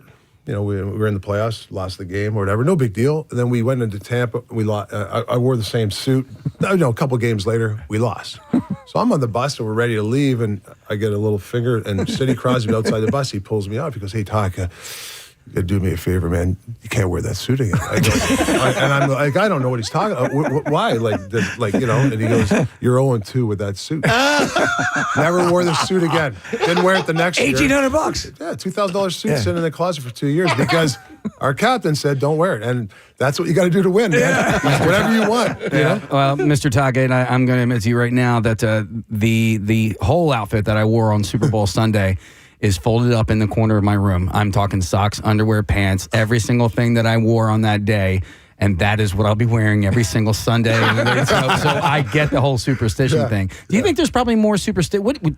Do you think hockey might be the most superstitious? Yeah, I think so. Yeah. I mean, there's some quirks that I see guys do today. They don't like their sticks that are crossed. It's got to be wow. Guys sitting with the same guy for pregame meals. Some guys are really bad. Oh, yeah. What about you yourself? No, I wasn't too bad. Okay. No, I wasn't too bad. Didn't matter. All right, let's not use superstition. What about routine? Are you a routine guy? Yeah, I'm a routine guy. Okay. Yeah, fairly routine. Yeah. The way you train, the way you get prepared for the game stuff. Now, don't get me wrong. You got to tweak it sometimes. It might not be going right. Sometimes it's too uniformed where, you're not playing well. Sometimes you got to break it up. Do something different. Yeah. Instead of going to sleep. So most of the guys take naps. Instead of going for an hour, hour and a half nap, you know what? I'm not going to nap this game. Just try something different. Because some guys are so regimented. And sometimes you grab a guy and go, "Man, you're playing like crap for 8 games. Change it up. Why are you doing the same thing?" So that's something that it's a feel thing with the players. It's a crazy thing because I watch Preston hand ring. He plays golf. Mm-hmm. I do too, yeah.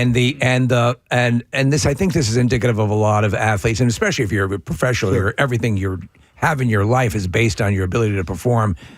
And I can't think of anything more frustrating than being locked in, whether it's the yips or whatever you have. Oh, man. And you're trying to get out of it. Yips. So I got it. Is there a hard and fast psychological way to get past that, or it is what it is? Well, Charles Barks is a close friend of mine, and he talked about the yips. Remember, he had that hitch. That swing, yeah. Yeah, you remember, right? Preston, didn't you voice I narrated the second season of the Haney Project, yeah. That's right. Yeah. So, and I played a lot of golf with Chuck, but he doesn't have it anymore. But I got the yips, so I do the cross. The It seems to be you do the same. I do the same technique. Yeah. So, otherwise, yeah. but that's another thing when it comes to golf. Like that's routine. Right? Yeah. And whether you take 2 warm-up swings and stuff like that, that's really uniform. But I love the game of golf and all the those frustration. Frustration. Oh, dude, I've been like, F this game, screw this. Yeah. I'm and then the next day I'm back on the driving range working on trying to figure it out. You would know too. Like coming back this area, the golf courses around this area are amazing. PA. Jersey. If you go, drive to New York, Maryland. I mean, you just got some of the best golf courses in the world around here. We got to get you guys out together. Yeah, we should play sometime. I know you're going to be busy, man. Yeah, what's your index? Index is about 9.2. Okay, 9.2. But I used to be half decent. Now it's been climbing. I'm a 6.7, so I'm in that range with you. Okay, so I get 3 aside. We'll see. Well, listen, we're excited for the season. Obviously, we got to get in the playoffs. We got to get this team turned around, and we know that you're committed to it. But I think you're the guy. I think you've got you got your pulse on what this city's about, what this team is about, and let's see how it unfolds, man. Yeah, no, I appreciate that. It's I'm excited, and listen, I don't care if it's hockey or you guys' radio station or CEOs of business. You hire good people. You all have the same kind of thought process, think out of the box thinking, and you can be sustainable. So we'll see what happens. And all right. Everyone has battle scars and has played the game. That's running it. It's not like you're doing with the removed, disenfranchised person who's, and for better or for worse, everyone has battle scars. And I think that leads to a winning proposition in the long run. That's a good point. Yeah. You've seen it, done it all. So hopefully your experiences can help. And at least the season's going to start off pretty easy for you guys. You guys are going to start off on the road against the Stanley Cup champions. But here's the thing. Listen, they're a hell of a team. You're pulling the band. I think we got them twice in the first week. You do. That's when you want them. Yeah. I mean, I hope that all that champagne they've been drinking, they're still hungover. Because these guys, they've partied pretty hard, the Panthers the last 3 years. Yeah. So hopefully they're hungover. All right, Rick, thanks for coming in, man. We appreciate it. And game on, brother. Hey, thanks, guys. Appreciate inviting me in. Absolutely. Rick Tocchet, guys. Coach of the Flyers. All right, we will take a break. We'll come back in a second. B-File Stories on the way. Stay with us. Preston and Steve. And what happened was it started to sway left and right. My thumb got pricked from the cactus, and I ended up with 6 weeks with a paralyzed hand. And ended up, we had to take a sample of the cactus to the doctor's office, and he sent it out to a lab and found out that the base of the cactus had tarantula eggs, and the venom inside of the eggs and around the eggs went up through the roots of the cactus and in through the veins. So you get pricked by the... Tarantula venom was coursing through the cactus. Once you pricked yourself on the cactus, that venom was discharged into you. Yes. Holy hell. Oh, my God. F cactus. That's the most Seriously? freak thing I've ever heard. Well, and your hand was paralyzed for 2 months? Yeah, almost 2 months. Yeah, and I had to go through rehab to get the fingers moving again. Oh, my God, you poor thing. And then I found out when birds fly into these kinds of cactus out in Arizona and stuff, that it's not really the pricks that kill the bird, it's the venom inside of the pricks that, It's always the venom inside the prick. So these are tarantula cactus that... I mean, we need to do these things drive? Oh, my God. Wow, Dave, I've never heard of that before. That's bizarre. All right, thank you. I appreciate that. Tarantula cactus. Whew, man, okay. That's like flying tigers. Yeah. I don't quite buy that story. I've never heard of anything like that before. I haven't either. That's okay. We'll have to check the validity of What that. happened to him? What's that? It wasn't a friend's story, right? Yeah, No, no, I mean, I believe his story. I've never heard of anything like that before. It just seems too bizarre to be true. All right, let's go to somebody who's just terrified by spiders. I'm going to go to Andrea, or her ex-husband, and say, Andrea, good morning. Good morning. Hey, what's up, Andrea? Well, first of all, I'm really regretting tuning into this show because it's really creeping me out. Yeah, that's all right. I would have to rehome the child that ordered the scorpions. Enough of that nonsense. I had a calling because my ex-husband is absolutely terrified of spiders, to the point where I don't even particularly care about spiders. I don't like them, but I had to pretty much get over it and just be able to crush a spider with my bare hand at all times because of his panic. Right. And he called me one day from work freaking out because he was just at work wearing a hoodie or whatever that he had there. And he happened to catch movement out of the corner of his eye, and he looked over. There's a hole in his hoodie sleeve, and just very slowly 2 black spiders were crawling out of that hole in his sleeve. Oh, okay. They were inside his sleeve with his bare arm, and he didn't know how long. There were just spiders in his sweater. So he never had wear clothes again. He was just mortally terrified, full-blown arachnophobia. Full panic attack, freaked out, took off his sweater, screaming. Coworkers know how bad it was. And all these men who are always just terrible to each other, heartless men, just all working together. Everybody stopped to try and take care of him. Yeah. And he called me in a panic, begging me to find his Xanax and bring him his Xanax. Oh. Wow. So Andrea, what? I had to leave and drive to 20 minutes to his job right away and take him Xanax, and he was still shaking and couldn't breathe because just 2 large black spiders crawled out of his sleeve like a horror movie. So what would happen when an occasional spider would be found, say, in the bathroom or around the house? He would call me if I wasn't home, be like, how long until you come home? There's a spider in the plant. Can you come get it? Yeah. Wow. Okay, we that's pulled fear. into a Walmart one time, and I was driving. Thank God I was driving, because we parked the car, and he just screamed and jumped completely into my lap from the passenger side because a spider propelled down from the ceiling of the car. Oh! It's got to be debilitating because you're going to encounter a spider. Yes. Just by living. Yep. Wow. No, it is debilitating. He's had to lock up his truck and jump out of his truck in the middle of the street because there was a spider in his truck and he was by himself and it was coming towards him. Oh my God. Wow. That's hilarious. Yeah. All right, thank you, Andrea. That's too much. Appreciate it. So That's apparently- legit fear, man. Yeah, there's a Twitter account called Recluse or Not, and people can send pictures to help identify whether or not the spider they're taking a picture of is Instantaneously, they'll a get back to you because sometimes you need to know. Yeah. Yeah. All right, so here's a follow-up on the tarantula cactus thing. Connor found this posting. It said the tarantula might lay eggs on the cactus, but not in it. Even if the spider would happen to crawl in a cactus and lay eggs, the plant wouldn't explode when they hatched. They do not nest in plants. Tarantulas normally live in burrows in the ground, and they hatch their eggs there. So this is, I guess, maybe an urban legend that a cactus can explode. I don't with think I was ready to. Yeah. tarantula babies. Shower you in tarantula babies. I mean, tarantulas aren't that venomous either, right? So it would be so diluted by the time that it got to the spine. I mean, that was an interesting story. There's something about it that didn't quite add up. I don't know. I'm staying away from those tarantula cactuses. So he Cacti. said tarantula babies in cacti story is false, according to Snopes. So, all right. Well, anyhow, it sounded pretty interesting. We do need to take a break. I thank you for that. And watch out for the new Joro spider, fresh from Asia, taking over the southeastern United States, which means it'll head up to the south or northeastern states. They're planning on it, yeah. We'll see. All right. Well, listen, we're going to take a break. We're going to come back in a second. Ray is going to be performing at Punchline on Wednesday night, and we're going to talk to him when we return. Make sure you stay with us.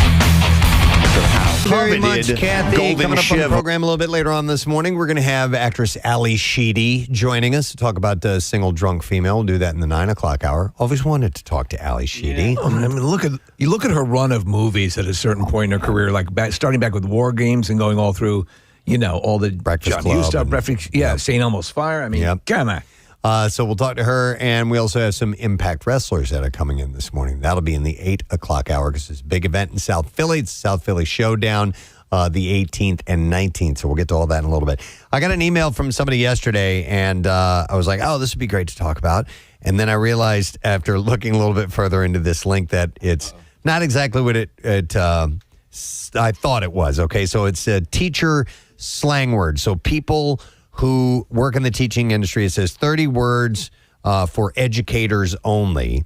And I thought that this was legitimate slang that was used, but upon further reading, it's actually things that should be used in slang or should be slang terms. Its very existence might cause that to happen. Maybe. Because, we were kind of talking about this, and I think a lot of occupations have code speak for when they are in general public situations. Yes. So you may not know what you're hearing. It seems rather benign, but they're actually communicating in a way you don't understand. I think that's a standard. So you provide a good list for teachers, I'm sure they might use it. Yeah, so work terms are definitely, it's another language. Like if you went into somewhere that is not your field and you're sitting, you could be lost in conversation. You don't know what the hell they're talking about. I mean, we use our own terms here for, certain things like, commercials are called spots and there's the faders, we call those pots sometimes. Or a puker. A puker, which is somebody who talks like this on the radio. That's a puker. You can imagine what a prize pig is. Yep, somebody who's constantly winning everything all the time. Right. Those are prize pigs. It has been, we didn't make that up. That's what it's been forever. For a long time in the industry. Yeah. So there's all kinds of terms that are used. And feel free to share yours, those we may not be familiar with from whatever industry you work in. So here's a couple of examples. And at first I was like, okay, I didn't know they use these words. But apparently these are ones that they would hope they would use. So Crayola is a term. The definition is it's a riff on cray-cray. Crazy off the walls. Okay. So using a sentence was, my class was Crayola today. I almost lost my shiitake mushrooms. Okay. I like that. So here's another one, which is, I like this one too. Shebay, which is is an acronym where you take the initials and okay, so should have been an email. SHBAE. Okay. That staff meeting was totally shebay this afternoon. I like that. I think there's a big application for that. We've used variations on that already. Yeah. When you're talking, that's again, I love code speak because a lot of times you don't want to, hurt someone's feelings, but you need to communicate and get the message across. So you have a shebay and probably a chubay. So it should have and could have. Right. Could have been an email. Yeah, kabay. Chebay. Chebay. All right, how about this one? A chopper, which equals helicopter, meaning helicopter parents. Yes. Right. So using it in a sentence, Josh's parents are total choppers, and it all makes so much sense now. And helicopter parents is that's a slang term. Yes, absolutely. Well, so constantly hovering. All right, so for teachers, here's another potential slang term: gray. Definition is spending all night or all weekend grading papers. My weekend was totally gray. There's a big nod to Snoop Dogg with this. Right? Yeah. All right. Another slang term might be IBH. Inappropriate but hilarious. One of my students said something so IBH today, I couldn't stop myself from laughing out loud in class.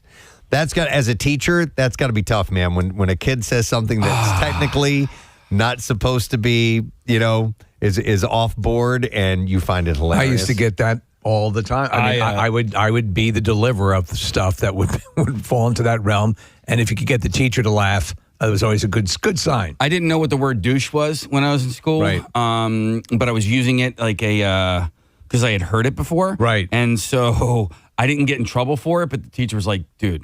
And I was like, what? I'm like, I didn't know what I was saying, but it was almost like Batman. Bam, pow. I was going like douche. And I had no clue. Douche. I know what you mean. Yeah. That's like a punch sound. It actually is douche. Yeah, that would work. I would believe you if you told me you had no idea. But I was purposely saying the word douche. I wasn't making a menstrual sound. Menstrual cup. Pad. Yeah, condom. Kotex. Diaphragm. Oh my God! Here's some text coming in. Somebody this says someone who is always in the ER is known as a frequent flyer. A frequent flyer. That's funny. I'd heard the term Gomer back in the day, which was short for "get out of my ER." Gomer. There's Interesting. a Gomer out there. Or it could literally be Jim Neighbors. Nick, there was one on here, and I can't say. Scroll down a little bit. Yeah. So a carpenter or framer. All right, I can't say the word, but you can. I'll see you next Tuesday. Yeah, a see you next Tuesday hair is 1/32 of an inch. If you're a carpenter, I love that. You know that. It's just it's so an a actual, C hair is 1/32 of an inch. It's an actual measurement. Wow. I love that. What's a D hair then? What's the other one you were going to highlight, Nick? HVAC? Yeah. All right. Rotten cotton means insulation. Yeah. Okay. I can like see that. A pookie is a duct sealant, and that's from Tom from Sheridan P&H. I like so that. HVAC. Those are some of the terms that they use. Okay. Like I say, I like the sea hair thing. Well, you know where you find a lot of these too? You'll find them in restaurants, Preston. Or people who are working the counter at restaurants, they'll build up a second language so they can assess pain-in-the-ass customers in front of them. Here's one for you, Steve. Campers. This is exactly from a restaurant thing. Campers are people who will not leave the restaurant. They take up the table for hours and hours. So on this issue, I say go in, do your talking, do your whole thing, do your socializing. But when the meal is done and you're surrounded by the refuse of your meal, I want to leave. I don't want to sit there for another hour and a half. I know. Am I a lunatic? No, you're not. But also, like, what people also need to understand is, like, a lot of people are not aware of their surroundings. If you're at a restaurant and you notice that there's like a wait, for people to get in and sit down, and then you finish your meal and then you just hang out. And you don't have to be slamming everything. Finish it. No, we're not trying. I'm not trying to rush you or anything like that. But like, if you know that there's a half hour, like this happens down the shore all the time, right? So a lot of campers, as they would say. Yeah, but also they don't accept reservations at a lot of places down the shore, right? And so there's a lot of waiting. So for me personally, I'm like, okay, let's get out of here. We can go sit on the front porch somewhere. Right. All right, here's some other ones coming in. So somebody who's, I guess, works in a liquor store says people who go into the liquor store right when they open are called the Breakfast Club. That's great. You know what? What's another one? One of our favorite phrases forever has been WMMR. Thank you very much, Marissa. Let's get to the B-File. WMMR presents Preston and Steve's Bizarre File. Brought to you by Neumann University. The President Steve Show's YouTube live stream is powered by Neumann University, and the next preview day is going to be August 8th. You can learn about Neumann's academic program offerings, campus life, and professional internships. Register at neumann.edu. So a night out took a bizarre turn for one woman after she woke to find a seagull flapping around in her living room, only to be told later on that the bird had the bird flu as well. Erin Punton in England admitted that she had no idea why she scooped up the bird from outside a Wetherspoons pub, saying it happened without even a thought. She said, I saw the bird outside Wetherspoons and managed to pick him up without a thought. I don't even know what made me pick him up. I put him in my sitting room with a blanket. Here, you wait here. The following morning, would you like a book? She was stunned to discover the gull was flying around in her home. She said, when I woke up, I'd forgotten, and he was just flying around the sitting room. After taking the seagull to a local vet, Miss Punton was told that it had tested positive for bird flu, and the news left her feeling sick, prompting her to disinfect her home from the top to bottom. Man, did you forget bringing a seagull home? She said, I bleached my whole house. She said the night had been captured on video showing her dancing with the bird tucked under her arm, and in the clip she could be heard saying, he's a beauty. He actually wants to stop in my room and everything, but I've got nowhere for him. So she must have been hammered. Absolutely. Taking a seagull home. Call me.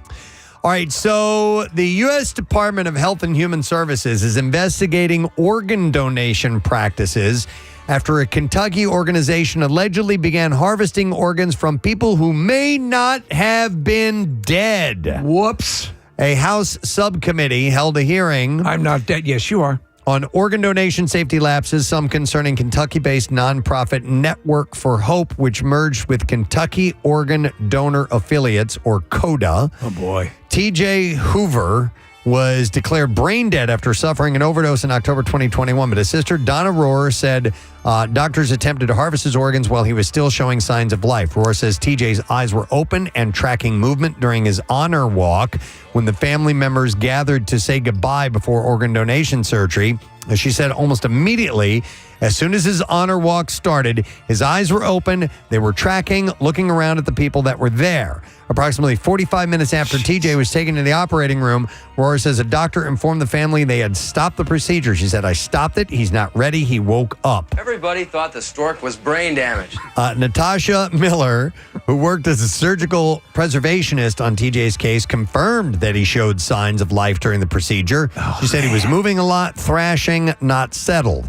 And according to Miller, TJ's declaring physician believed he showed too many signs of life to continue with the surgery. Like tap dancing. But Coda wanted to proceed anyway. Hey, can you keep that guy from thrashing around? We're trying to take his spleen out. This dead guy won't stop moving. Roar didn't learn the full extent of what happened until she was contacted by Nicoletta Martin, a former surgical preservation coordinator for Coda, who had been scheduled to take over TJ's case. Martin resigned from Coda shortly after TJ's case. Roar said TJ now suffers from PTSD from the trauma. No, yeah, absolutely. And both women have been advocating for organ donation reform. That is. Do you remember the Michael Crichton book and movie Coma? I do. Yeah, where they if you guys don't remember, they had a one particular operating room where they would put a gas into someone who was under anesthetic and force them into a coma and then harvest their organs afterwards and make big money on it. Yep. So this is not quite that, but yeah, they were going after people that should not have had their organs removed. A world where a woman will dance with the seagull, Preston. Come on, man. A Florida traveler was caught trying to smuggle 2 turtles through airport security by hiding them in her bra, prompting authorities to beg flyers not to stash things in weird places.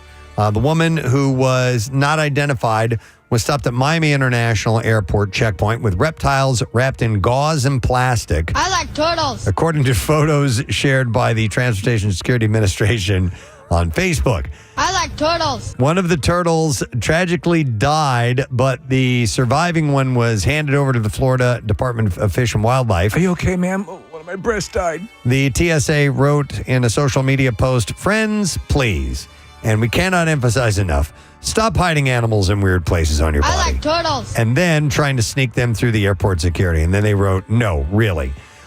So in March, a traveler at Newark Liberty International Airport also tried to sneak a turtle in his pants. The TSA had said, so people are trying. Now, that guy liked turtles, too. Absolutely. So a lot. Thank God it wasn't a snapping turtle. What do you think would be the easiest animal to smuggle through? A kangaroo. Kangaroo? I don't know. I have no idea. You'd wear it around your shoulders like a stole? Yeah. That's my kangaroo wrap. Yeah, that's a tough one. There's going to be, we just had one the other day that brought in all those tarantulas. Yes. You remember, in little tubes. And half them died. They did, yeah. All right, turnover is expected at summer jobs, but one intern at a prestigious New York City law firm was let go for an unusual reason. A summer associate at Sidley Austin reportedly bit colleagues and roared at them during her first day on the job. Oh my God. You're a go-getter. I'm a dinosaur. Yeah. So one report noted that the bites were not in an aggressive, we're beefing way, but rather a faux, quirky, manic pixie dream girl crossed with the Donner Party vibe. The writer of the report said that they had seen photos of the aftermath of one of the women's bites and suggested that saying she nibbled would be too tame a word. Is it? So this is not like a Martin Cove kind of, remember he'd bit a coworker? This is much deeper? I guess so. Yeah. The report noted that the decision was made after what appeared to be an internal debate, as the intern was otherwise personable. The intern bit at least 10 people, ranging from other interns to a rep from Human Source Resources. This is their first day. Yeah. Well, she wants to make a good impression. Yeah. I figure if I eat a few of the employees, they'll really like me. So the person said it was such a repeated thing that her office mate started wearing long sleeve shirts to the office because she kept getting bit. The firm has not commented on the matter, but a source told the New York Post that the intern only bit 5 employees instead of some of the more outlandish figures being spread online. If the bite is to what you're saying, I would deck someone if they bit me that hard. The prestigious law firm has 21 offices around the world and is headquartered in Chicago, but they didn't name it. Are you the victim of unwanted bites at work? And there you go. That's what I have in the bizarre file for you right now. All right, let's take a quick break. When we get back, we shall test your knowledge of today's program. A lesson question awaits, as well as trash and music news. So it's coming up. We'll be right back.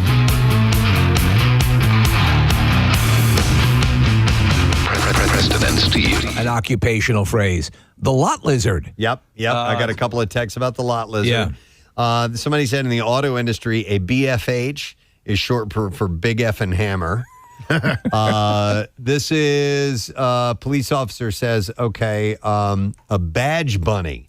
Oh, yeah. Sleeps with officers? Yeah, there's women, I'm sure men too, that dig a uniform, right? Oh, yeah.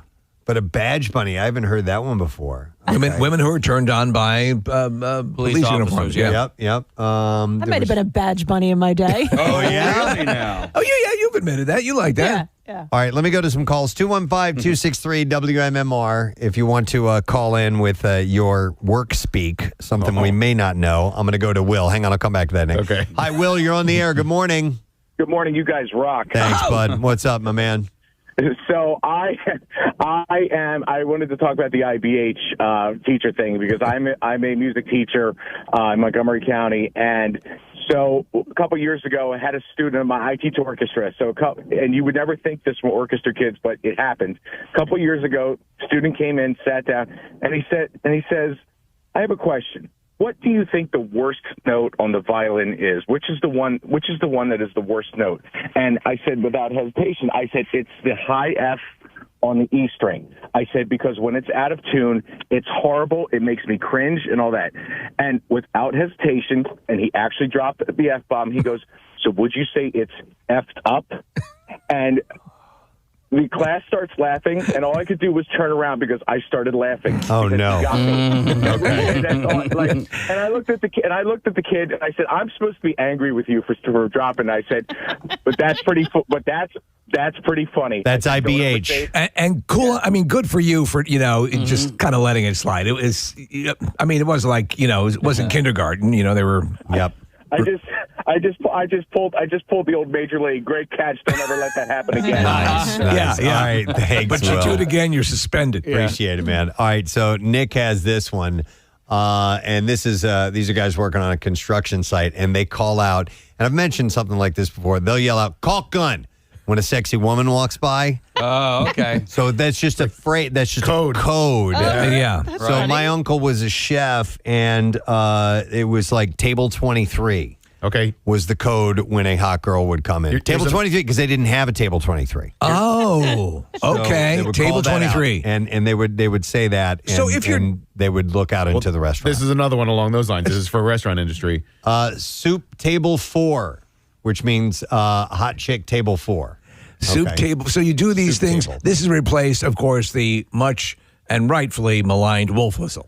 Right, exactly. And it's not for them to know. The wolf whistle would be whistling at the the person and get a reaction. This is just amongst the workers there, just to take note. A discreet assessment. Of So something that's going what is the what was your like table 23? Table 23. There was whatever table didn't exist. It was like one number above the actual amount of tables they had there. And that would cause the cooking staff to all look up and see an attractive woman walking in. All right, let me go to Dan. Hey, Dan, good morning. Hey, good morning, guys. How are you? Good, buddy. What's up, man? Hey, so I worked on golf courses my whole life, and used to be a summertime disease called brown patch that would really destroy the grass. So we would have whenever there was a hot girl playing, we'd name it Pink Patch. So we'd all have radios, and we'd say Pink Patch. Pink Patch. On number 2 fairway, you might want to go check it out. Wow. All right. Well, there you look, this seems to be a common topic here. Having a code. Yeah. Yep. Pink patch. All right, thanks. And I wonder if ladies have that for a hot guy that walks in, if there's a code phrase that they will use as well. What does this one say? Do they have one at Floral and Hardy, Kathy? All right, here's one in the military. Somebody who screws everyone over is known as a blue falcon in the military, which means buddy effer. Oh. So he screws your pal over. All right. We'll go over to Jen. Hi, Jen. Good morning. Hi, Jen. You're on the air. Good morning. Is your name Jen? Are you a special ed teacher? Got her blinker on. This one is a little. All right, this one is a little. Okay. Yeah, you're reading the description there. Okay, we're skipping that one? Yeah, I would skip that one. Oh, my God. Okay, yeah, we don't want to do that. Talking about Maybe it kids was better. Spanking it in school. I will go next to, let's see, I have Dan on the line. Hi, Dan. Good morning. Dan R? Yes. Dan R. What's up, buddy? We have a whole list of terminology we use at work. And if you got to take a notch out of something, I'm a carpenter, it needs Ralph Macchio. That's great. Back to the sea hare thing. We had a guy on site that didn't realize it was a sea hare and thought it was a sea hare like the ocean.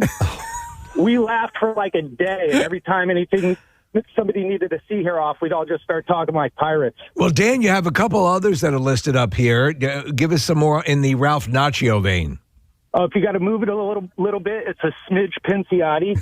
A little shout to that 70s show. All right. You got Flib Tyler, John Travolta, if you got a bolt. Oh, my God. Travolta. I love John Travolta. That is great. I love it. You need a pack out. It's a Manny Pacquiao. The list goes on. It makes it fun. Yeah, yeah. And do they come up, just off the cuff a lot of times? Oh, all the time. All the time. I love it. All right. Thanks, Dan. Appreciate it, man. You guys rock. Have a great day. You too, man. There's a lot of code for hot women walking into certain places. Apparently. All right. So here's one for this person works at Primo's Hoagies. It says, we used to say, can you check the chicken? When a good-looking woman would walk in. I wonder how many times people actually checked the chicken before they realized what was going on. There's no chicken. Let's see. I will go to, let's go to Rob next. Hey, Rob, good morning. Good morning, bitches. Good morning, bitch. What's up, man? Hey, so I do tree work. Just Rob from Bucks County, do tree work. And if, climbing the tree, if you need to get out on the limb, so you got to walk away from the trunk. So you're tied in. You got to walk all the way out on the limb to prune something. But somebody's too scared to walk out on the limb or inexperienced. They stay really close to the trunk, and we call them a crotch cricket. A crotch cricket. So Yeah, explain. crotch cricket. Because the union of the branch that comes off of the tree is called a crotch. Okay. So we call it a crotch a lot of times. Okay. So if you're too scared, your knees are shaking, a guy that don't have experience, I can't walk out the limb. It's like, get out on the limb, you crotch cricket. I'd laugh so much, I think I'd go out just because it's so pleasant. Yeah. That's great. Crotch cricket. Awesome, I love it. Thanks, Rob. Cool. All right, Come on, you crotch cricket, move it. All right, we need to go to Sharon because here's when a hot guy comes in. We have something at a restaurant. Hi, Sharon. Good morning. Hi. Hi, Sharon. Okay, what type of work do you do? Well, this is when I was working at a deli, and me and my friends, when a hot guy would walk in, we would say, "That's a Bob." That's a Bob. And then one guy would come in all the time, and my girlfriend would say, "That's a Bob," and I would be like, "No way." Well, she ended up marrying him. 93.3 WMMR. What happened? You graduated. Yeah, and it was in automatic. Congratulations, everyone, and your pending graduation. And Julie Jerkoff. Yes. All right, well, we'll just go right to it then. Lesson question time. We are going to give away a $50 gift card to Roy Rogers. If you can answer this question correctly, what activity is most important before administering manual digital pleasure? 610-660-9333 is the number. What activity is most important before administering manual digital pleasure? 610-660-9333 is our number. So call that now if you know the answer. And while you do that, we'll do this. The trash business is a gold mine. 93.3 WMMR with Preston and Steve's Hollywood Trash. Brought to you by Paramount Pictures, presenting The Naked Gun this summer. Experience comedy so funny that it should be illegal. Directed by Akiva Schaffer and from producer Seth MacFarlane. The Naked Gun is in theaters nationwide on August 1st. What's going on this morning, Steve? Well, Preston, the latest and bizarre Hollywood skincare regimen being adopted by celebrities such as Jennifer Aniston and Kim Kardashian involves applying salmon semen to your face. Right now, the most difficult part of the treatment is convincing the salmon to warn you before it finishes. Wow. Oh, my God. Janah Craig and Kenny Rodriguez, two stars from season 6 of Love Island USA, announcing they have split. Janah admits that it was easier to stay in love at a tropical paradise than it was while waiting for a table at the Olive Garden. Hey! And finally, Vanderpump Rules star Jax Taylor announcing he's stepping away from his LA bar, saying it has been impacting his sobriety. Taylor also intimated that his sex addiction was being negatively impacted by the hotel he runs for nymphomaniacs. And that's your Hollywood Track. All right, so we're going to try to get an answer to this question. What activity is most important before administering manual digital pleasure? And we will go to Brian for an answer. Hey, Brian, morning, bud. Hey, guys, it's Sap Sapio. How are you? Sap. All right, buddy. You know what is most important to do before administering manual digital pleasure? You got to wash your hands. Wash those hands. That's right, Sap. Hang on, Chief. You just got yourself a $50 gift card to Roy Rogers. The legend has returned. Roy Rogers back in the area with their newest location in Cherry Hill.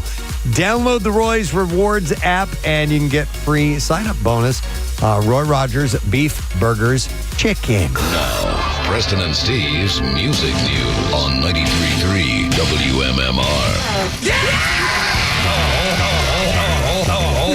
All right, I got two stories to pass along. The first one's a little intense. Paul Gallagher, 59-year-old older brother of Oasis band members Liam and Noel Gallagher. I didn't know that there was another brother. I didn't know either. Well, he's been charged with rape and several other serious crimes. That's probably why we don't know about the other one. Scotland Yard charged him with rape, 3 counts of sexual assault, coercive and controlling behavior, 3 counts of intentional strangulation, 2 counts of making death threats, and assault causing actual bodily harm.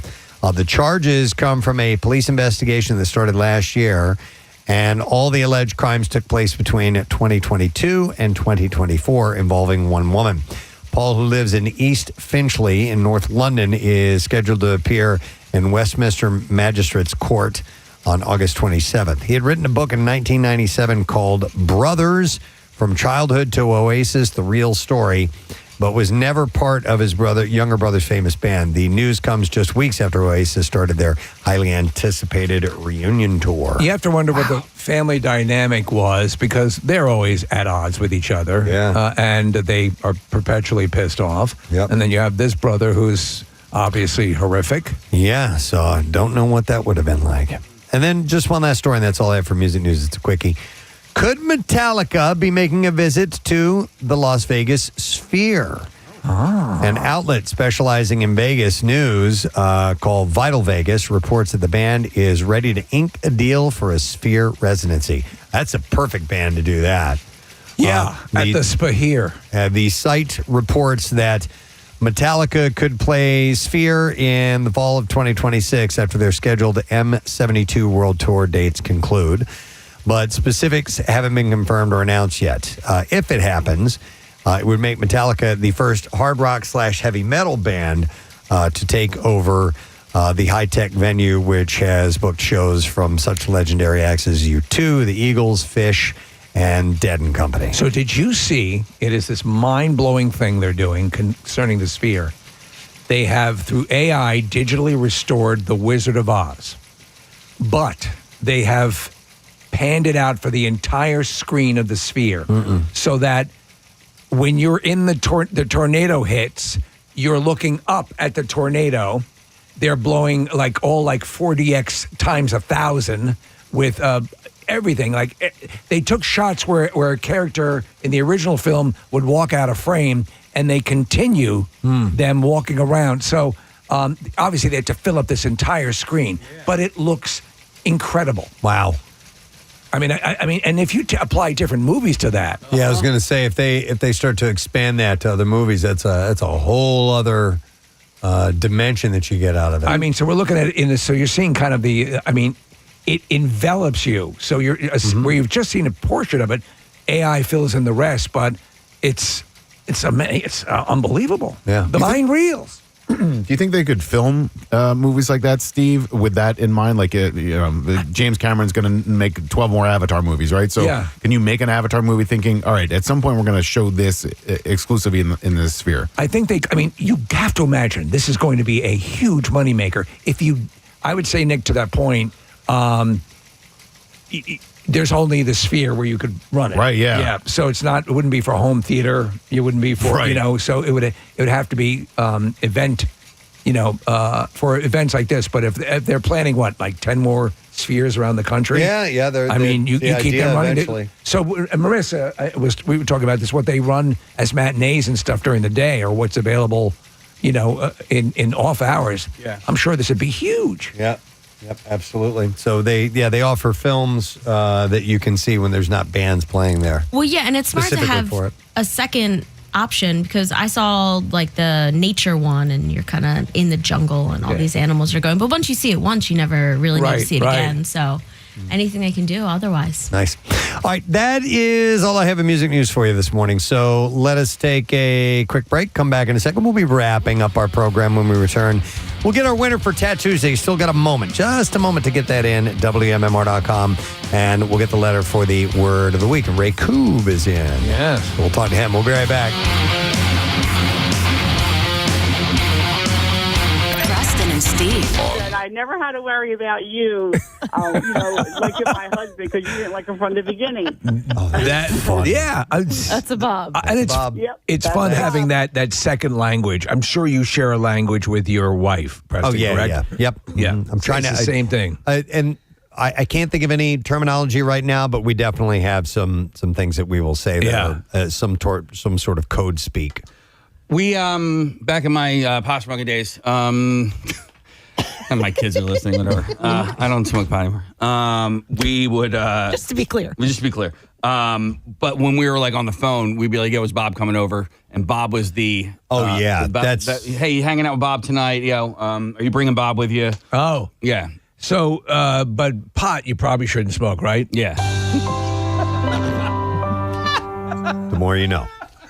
The more you know. See, I stepped in with that PSA. But dude, I did have a friend who was like totally not even discreet about it. He'd be like, because you would just try and use it and hey, is Bob coming over? Hey, bring Bob with you. Like, hey. But he'd be like, hey, is Bob going to be you're there? making it sound suspicious anyway. And when I say Bob, I mean pod. Yeah. If you're young, best to stay away from that stuff. I was an adult. All right, here's text says, at summer camp, we'd call hot sisters or moms Stanley, and hot brothers or dads were Stacy's. Wow, that's complex. Yeah, it says, yo, did you see that Stanley at archery as an example? So I think, wouldn't it be the other way around? The hot maybe they meant moms and sisters would be Stacy's. Maybe they're being sneaky. Or maybe they were being sneaky. Yeah. Do you know what's funny? And it hasn't aged well, Preston. In the movie Clueless, they refer to hot guys as a Baldwin.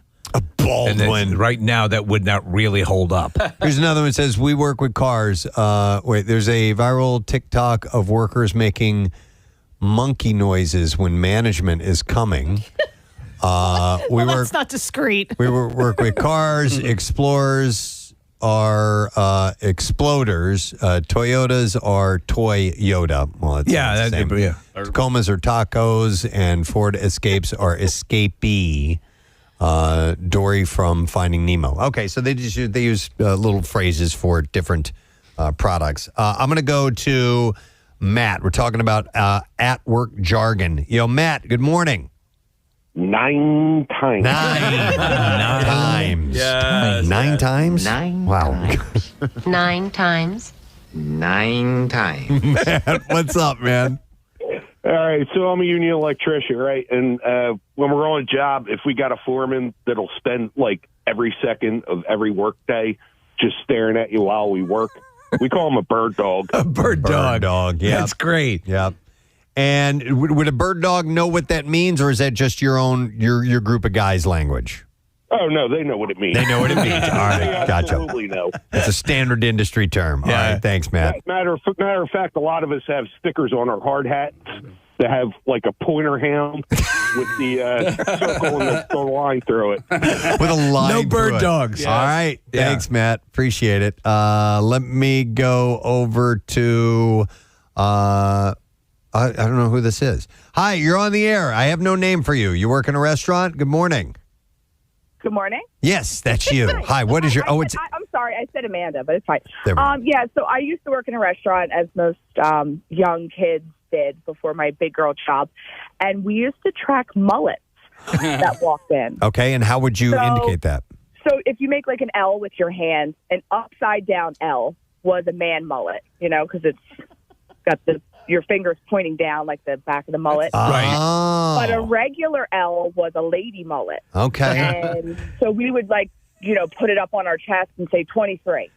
And you'd walk by and be like, oh, that's a good, so whenever we saw a mullet, it was like. So to explain what you're talking about, if you were to do like a hand pistol and point the barrel to the ground, that would be a man mullet. That's a man mullet. Okay. I love it. And then the number was almost like a loser symbol. Right. Gotcha. And so you would do that and then give a number, and would that coincide with a table? With the table. There you go. I love that. I love that. Thank you, Amanda. And frankly, I'm always happy not knowing, obviously this is being carried on away from your knowledge, and that's probably best. Okay, let me go to Michelle. Hi, Michelle. Good morning. Gadzooks, Michelle.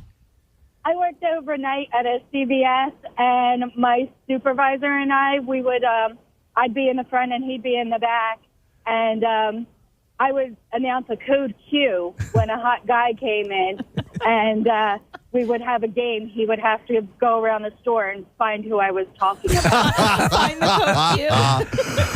Oh, that's great. Especially in overnight. So you would do that on the intercom in the store?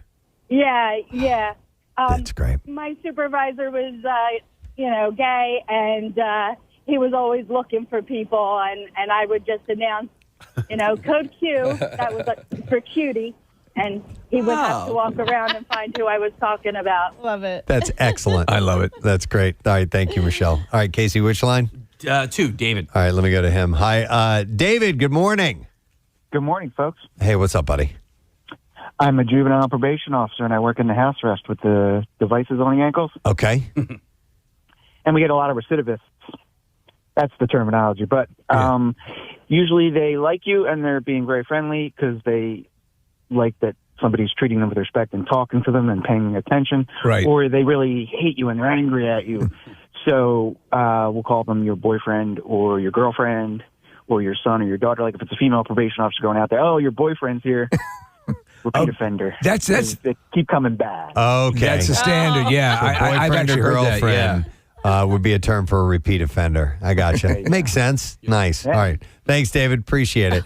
Let's go to Kenny. Hey, Kenny, good morning.